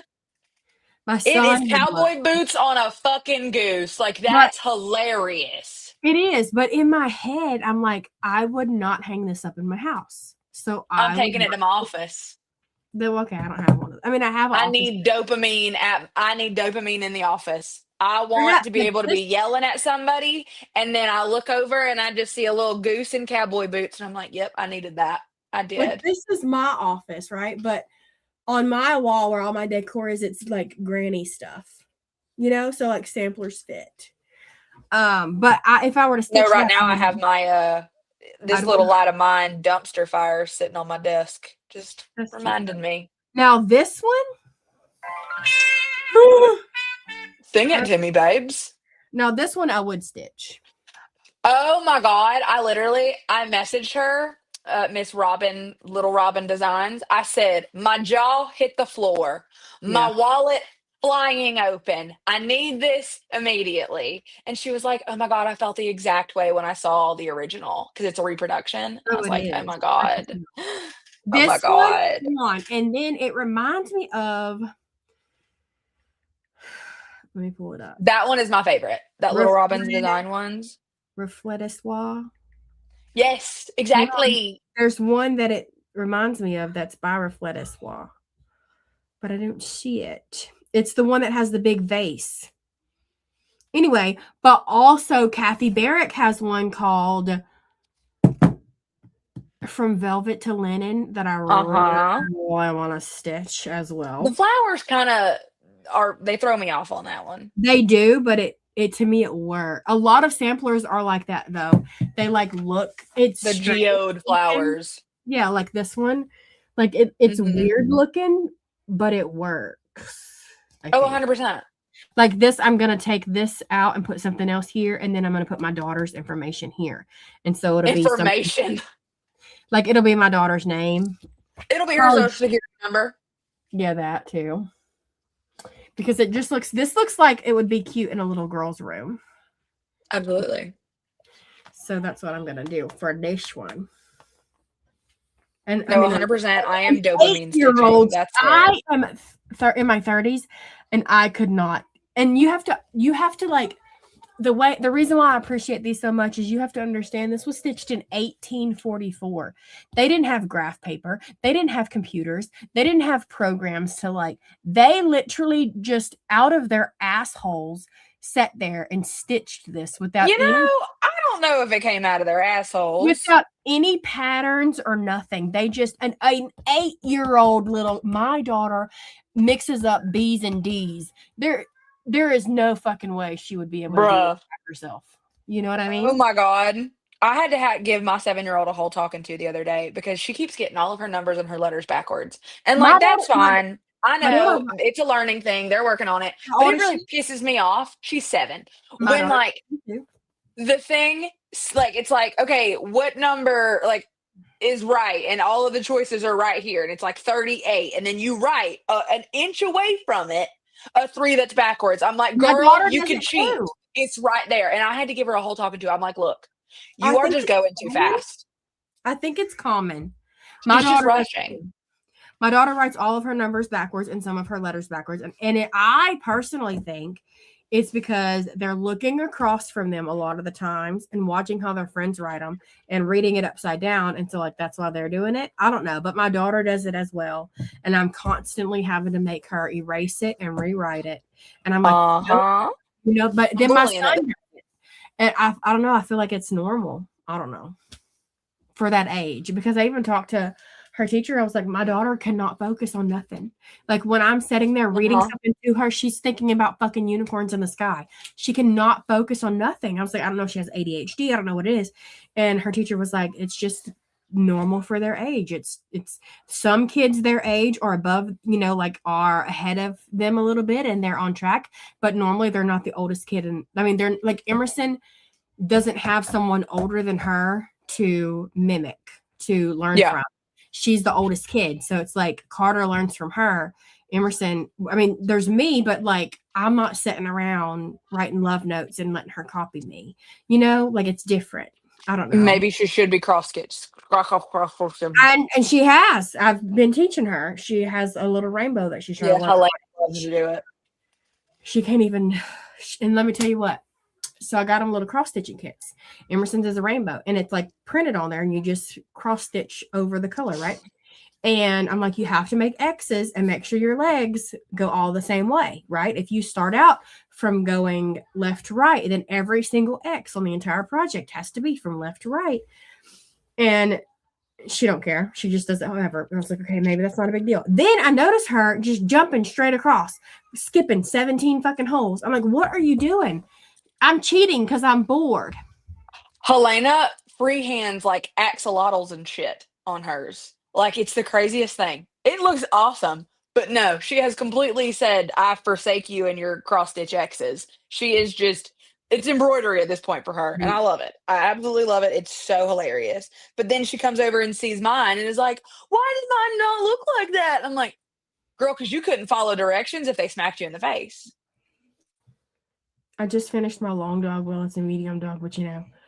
You just finished the long dog. Girl, I ain't finished nothing January.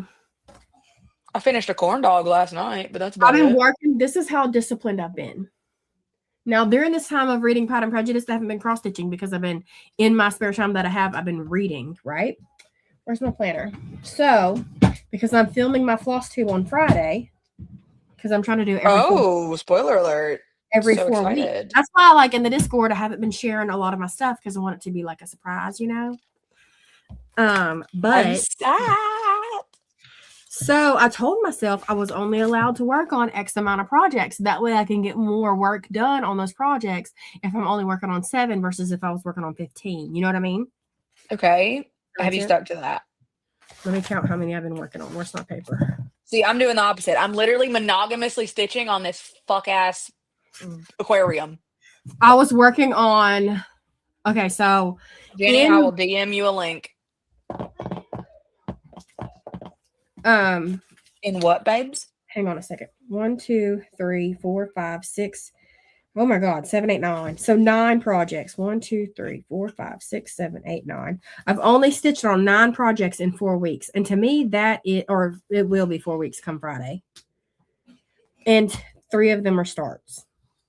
I've only done 3 though, because baby, I could have done a whole lot more. I cannot wait to see. And I don't think I've shared none of my starts with y'all.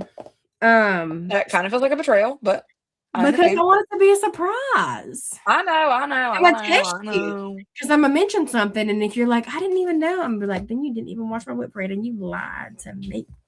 Girl, I will have you know. I will actually have you know that in the like year where you didn't post no damn floss tubes, I rewatched your oldest whip parade multiple times because I'm an addict and I have a fucking problem. So like what's been taking me the longest though is my Blackbird Designs Christmas garden piece. Oh, I'm familiar with it. Which was one of my very first projects that I started, right? And I just went by what Blackbird Design did, and they did it on 30 count 2/2. I hate 2/2. I don't like stitching. I love it. I don't like it. My X's look so trashy. I hate it. And it's also on Week Style Work linen, which is already a loose weave. And when I ironed it, well, when I tried to iron it for the whip parade, I noticed that whoever serged it went whoop. So the one side of it wasn't straight, and I was afraid that my border. But instead of being like, I'm gonna measure this out, you said, I'm just gonna stitch this whole thing across the bottom to make sure that it fits. When you said that, you broke my brain. I'm like, girl, that's a lot of time you about to put in here to measure when you could just measure. No, because it's such loose weave and like, I don't know. I was nervous. Anyway, let me get it. You stitched all the way across? Not across. It's all the way up. The bottom part was already done, but it was the upside where it's like. Oh my God, you're crazy. So hang on. Because Periwinkle Stitcher messaged me on Instagram and said, pull a thread. And if you pull the thread, you can find out. Genius. But it's already been serged. I would have had to unserge it to do that. And then I would have fraying fabric. You know what I mean? And you got fray check and a sewing machine. And fray check smells fucking good. I'll be putting it on I was about to say, and I know you're a fray check puffer. And it's right here. Do you have fray check? She literally does that. Yes. I've never used it. Fun fact. It doesn't smell that good out of the bottle, but once it dries on your project, it smells like an expensive bitch's perfume. Like an expensive an expensive 70-year-old's perfume. You know, like that kind of like money perfume. But not like Baccarat Rouge kind of like, you know what I'm talking about. Girl. Let me find this shit. If she's about to pull this thing out and show me where she stitched up this entire side, this is diabolical behavior. Oh, why do I have so many projects? How many do you have? A lot. I love how we just turned this into like a fucking FaceTime. UFO project. Where is this bitch at? Hang on a minute.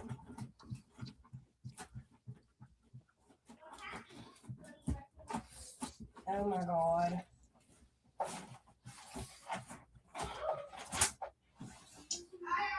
Oh, here it is. Are you ready? I'm scared. What is this? Get off the window before I punch you. Like the emotional investment I have in your projects is weird. I still hate it. Oh my God. So I did the whole border. You were like, if she stitched up this side, bitch, I did more than the side. I did the whole border. But it's literally perfect with so much margin. But the stitches look shitty because it's 2/2. Okay, and great. Like, ship it to me. I'd love to finish it. And this linen is like, looks like border already done. Charge me a premium, babe. Hell yeah. It's gonna be so cute, but I hate this fabric. But this is, you know, everybody says, see how like this is why I was scared. You see, look how. You see? I mean, it's wonky as hell for sure, but damn, it's pretty. Literally, when you're done, when you're tired of it, yeah, you're right. 2/2 sucks. You shouldn't finish it. How much you want for it? But I don't want to like. I don't know. I battle with that. Yeah, 100%. I did UFO a Oh, it's project. awful. I UFO'd one of my mirabilias. Which one? The Christmas one, because it was stitched on Lugana and it was just so tight weaved, and I know I hate 2/2, and then it was just I was like, I need to get rid of Christmas one. it. No, your lavender and lace is your Santa. No, not that one. I'm still working on that one. There's one. I was about to say, holy shit. I'll fix the edging. Pass it on to me. Group project. Royal Holiday is what it's called. Because I still want to. I want a UFO another one too, because I feel like I have too many projects. I feel like I have too many projects, and I started a lot of them before I knew what my taste was. Mm-hmm.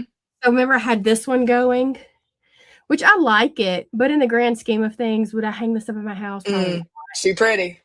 She is, but the fabric I was stitching her on is a Lugana fabric. Hang on. This, I've already started picking her out, but it's picture this plus, which already y'all know is tight weave. Oh my God, shop rag. Only have this more to go, right? To pick out. And then I have this piece of fabric to use for something else. That's pretty. What is that? It's called gingerbread, but it's Lugana. So the Lugana looks different than the linen. Like it takes dye different, but it's so tight weave. It's probably it's probably like a 38 count. It looks close to a 40 count than it even does a 36, and it's a 32. That's how tight this is. And I just don't want to be fighting with those beads, you know? No, 100%. Can I tell y'all what I have coming in the mail? Everybody's like leaving. They're like, these bitches are fucking old. I was like, this is the FaceTime now. Yeah, we're off topic now. Everything is off. So I placed the order for 123 Stitch. As one does. So I ordered this with all the MPI silks. Hang on. This. It's so pretty. Who's that by? It's called, I don't know. Hang on. I don't know. Who's it by? I don't know. Scarlet House. Beauty. I feel like it goes well with that other sampler that I have. And if I like hang them all on the wall, and then it has like the butterflies and stuff. I ordered it with the MPI silks. Bouge. I think I'm going to do that with the Kathy Barrick ones, because those colors are literally everything. And I just need to. And I also I think the Robin one is NPI silks too. Oh, and I look, at first I was like, I don't understand why people order silks. Like, they're expensive, but DMC is nice as well. But once you start stitching with the silk, it's just so it doesn't knot up. It just glides. It's beautiful, because I have like a bunch of these 103s, and then because she's bouge. The Soie d'Alger ones I keep in these bags. So I ordered some floss away bags so I don't have to put them in Ziploc bags. But hang on. She fancy. That's not all that I ordered. Then, and they finally just shipped out today. They must be really busy too. And then I ordered a bunch of thread. So this, you ready? Load it up. I ordered this. I'm going to did it. I'm going to rechart the words. You have to, yes. But I just, every time I watch your Nana's videos and I back, I'm just like, I have to. Contented needleworker Nana. Love her. So I have, even the 103s, I've seen them say that about the Soie d'Algers and the MPIs, but the 103s, they make baggies for them. A lot of the girls that I watch just keep them in like makeup bags. That's why I just have it in my project bag. I am going to order like what Periwinkle Stitcher has, and it's like a clear box that you put your bobbins in, but they're like $30-something. So I'm just like, you know how many patterns I can buy with that? So I got the Louisa Barney thing. What did I buy all of the, what? Hang on. So I'm doing DMC on that. And then I got Real Comfort. Oh my God, Josie Mae's daughter just broke a window. Uh-oh. That's a wild Saturday night. I bought this. I didn't buy any of the floss though. Oh my God, that's a beast. What's But our place? it's a product. It's a Plum Street. Jane Austen quote on the front. And then I bought. Oh, I know it. I was like, why did I buy all this floss? I bought all the floss and a piece of fabric for Maggie May. So I'm gonna try to do an animal cracker. Oh my gosh, I can't wait I to don't see that know process. if I'm gonna cut her and stuff her, or if I'm just gonna leave her on her fabric and put her in a circle frame. See, I was thinking about doing that with the little goose that they just released because I do not want to do a stand up. But I might just get like a wooden oval frame. I think that would be really cute. And then I have my uncles.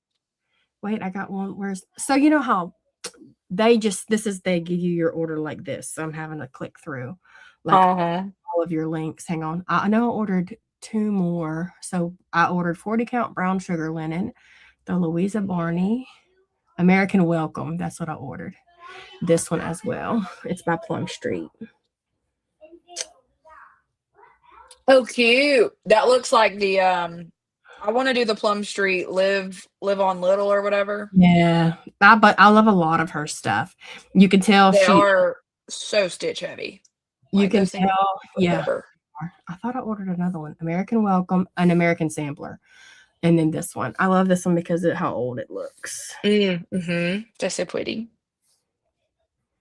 And it looks very fall-ish. But it says July 1776. So it's very appropriate for the year. I didn't buy any floss for those, though. Those are just for me to put up. And then I told myself after all of that shit comes in, because that was a lot of money, I'm not buying any more patterns.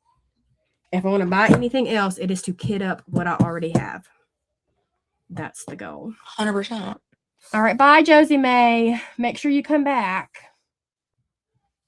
And I ordered floss away bags. So I'm going to put some of the silk that I have in those. And then hopefully my 103s will be fine. I don't know. I changed the border on the habit tracker. It's hot in here, y'all. What the fuck? It's already 8:30. Time flies when you're having fun on a FaceTime. I'm about to have to go, though. I hear all my family trying to talk to me, and I just keep telling them to shut up. And I want a Diet Coke. I wonder if I have Doritos ice cream. What she wanted me to do, Jenny, because she linked me a video to Hands Across the Sea had a video on how to do it. So like Jenny got a red box. Did she tell you? You take this piece of fabric. Yes, she did.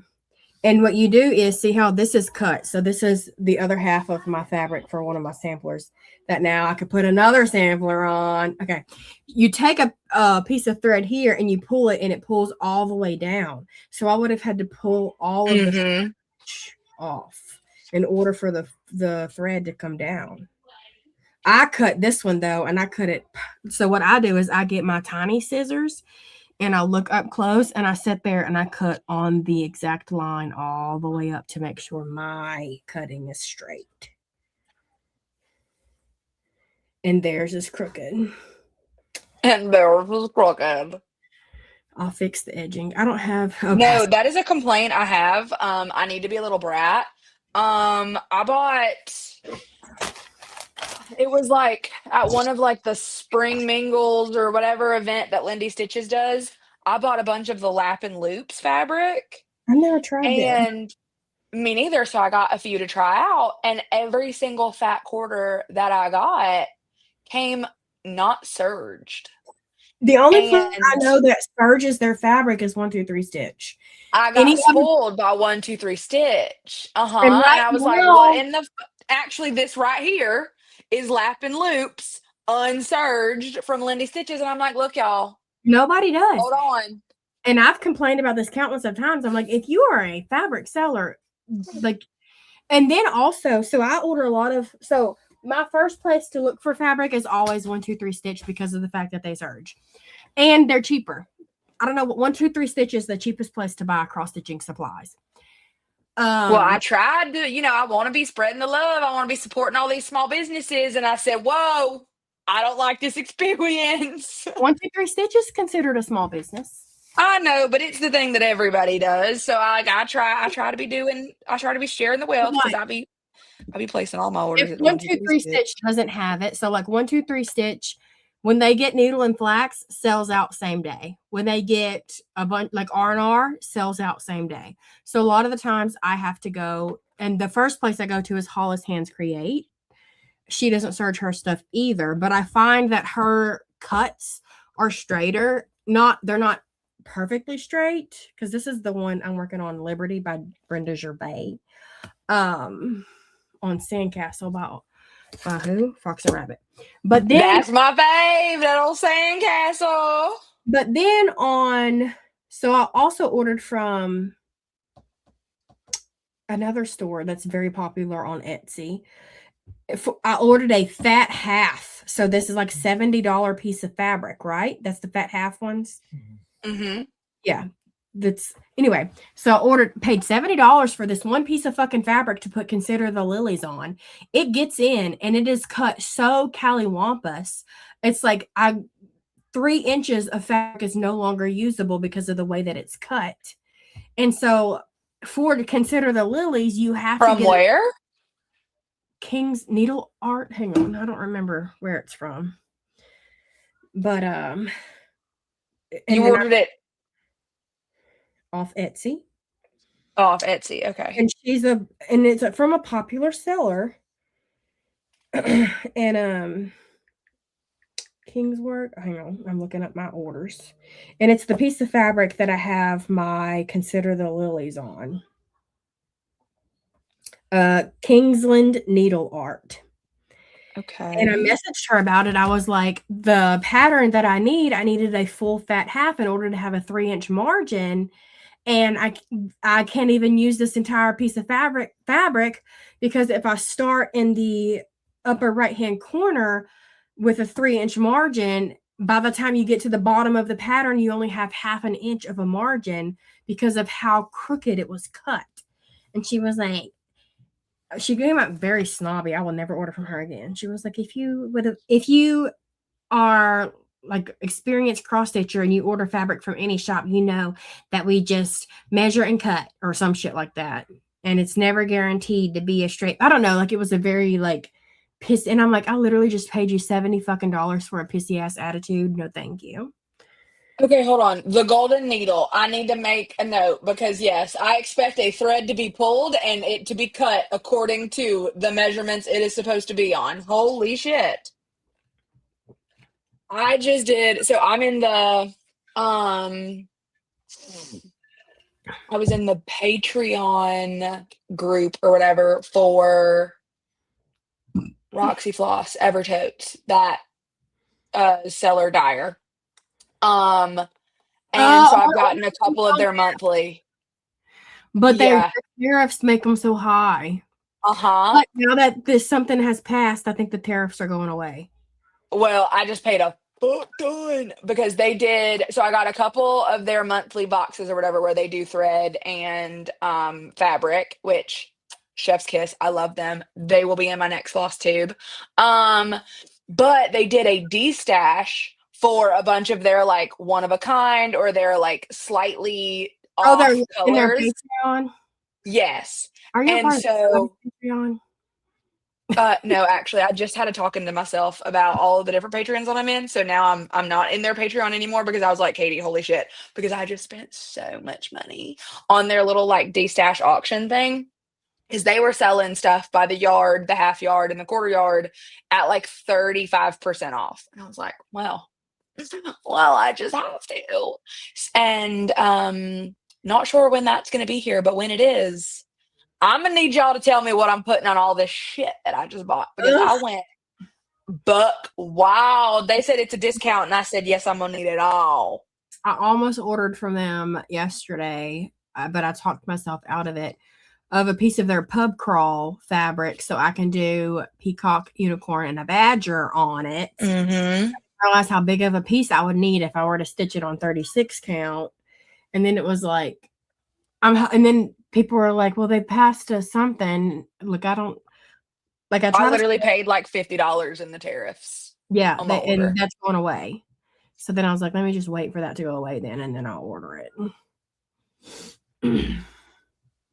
But yeah, I got some lots of fabric and I got some floss as well. I literally don't remember what I got. And the way that they had to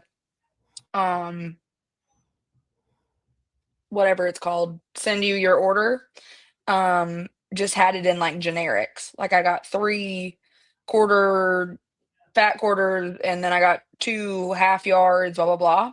So I don't know what colors I got. I don't remember. I blacked out. So So I like we'll just all be neutral. surprised. I just order neutrals, me. Like I just got this piece of fabric in, and I don't even remember the name of it. I remember it's Oh 36. my God, Cedar River linen. What are your faves, Jenny? I love Cedar River. What is that, Beth?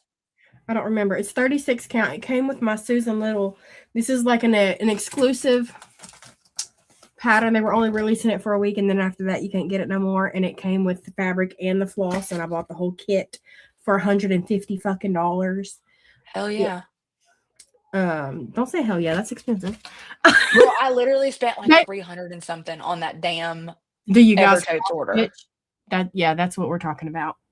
Cross stitching for grandma. Like when that order comes in, I'm gonna have to show y'all about it in secret. That is one I'm gonna have to hide from the husband because he's gonna be like, "Bitch, look, I just spent you $375 from 123 Stitch. okay." Well, I don't feel as bad then because yeah, that was the everything that I was just showing you. $375. yeah, that Evertotes order was over $300, and But then $50 for freaking tariffs. But listen, my husband just bought $200 toy fucking car.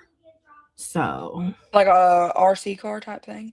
girl, no, like a fucking. He's into NASCAR right now. You know how I don't know about your husband, but it's like every other year my husband's into a new thing. No, my husband just does softball. And my husband used to be an umpire, and then he was on, like now he does NASCAR league, right? He does. What happened to his bowling league? He used to be in the bowling league, and now that he's moved on to a NASCAR league, and he's in He in his bowling league no more. He's one of the runners of the Discord now. Like that's how hardcore he's got into it. Anyway, one of the drivers that he fought. That's why we can't go do anything tomorrow because it's one of the big races is tomorrow. Because I was like, we can go to Half Price Books and then go get the kids' clothes because we want to go spend a little bit of money on getting. They need like shirts. You know, like they stain up their shirts so much. It's like we go through. Crazy. They just need a refresher of a lot. I mean, they can use shorts too, but their shorts are more durable. They go, and I feel like kids' shirts are made very shitty. Anyway, for sure. But he's like, wait, I'm not going. And Half Price Books is like 50 minutes from here because we got to go all the way to fucking. Is it called Timbuktu? College Station, which is where Texas A&M is. To go to. That's how in the boondocks we are, right? Like we don't live right there next to something or another. We got to go 17 towns away.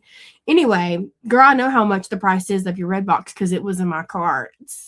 It was in my cart, but I was so scared that I was going to order it and I was going to hate everything in it. And then, I mean, I know I could have resold it for probably double the price because they won't ever be on the market. She don't ever put the Redbox patterns on the market. So what you have, that's it. You could probably. That shit is so crazy. I know, because some of them are ugly.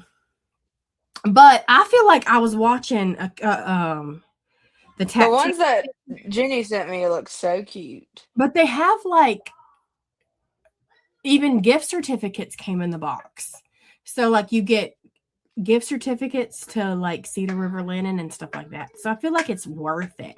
Because everything that I just showed you, what was it? 5 patterns, 3 pieces of fabric, and some fucking silks. $375. How much are the MPIs? Are they like $6 or something? No, they're $4 something a piece. It's just so expensive. But after stitching on one of my projects with silks, it's just so silky smooth and nice. You know what I mean? Listen, we ain't here for a long time. We're here for a good time. Exactly. And then also, And then I was watching that, oh my God, what's his name? Eric Dane, his last recorded message to his kids before he died. And he said, get out there and live. Don't put things off. Fall in love, make the friends, do the things. Because he died at 53, Mm-hmm. And then I was like, yeah, exactly. Let me start 150 fucking projects, because if I don't start them, I'll never get to stitch them. 100%. Can't finish what you don't start. Yeah. Oh, it's a discount code for 10% off. But the way she was talking, it was like gift certificates. Vouchers is what she kept calling them. Darcy lately, where after Lizzie rejects him, he doesn't hold anything against her or says she needs to change. He changes. And he does. And he does. And that's why we love him. Anyway, we've been at this for hours, literally. We always are. So, what's Redbox? Okay. What is your first name, Khaleesi? Are you Khaleesi because you're Mother of Dragons? Mother of Dragons, or is that your legit name? So are you familiar with cross stitch?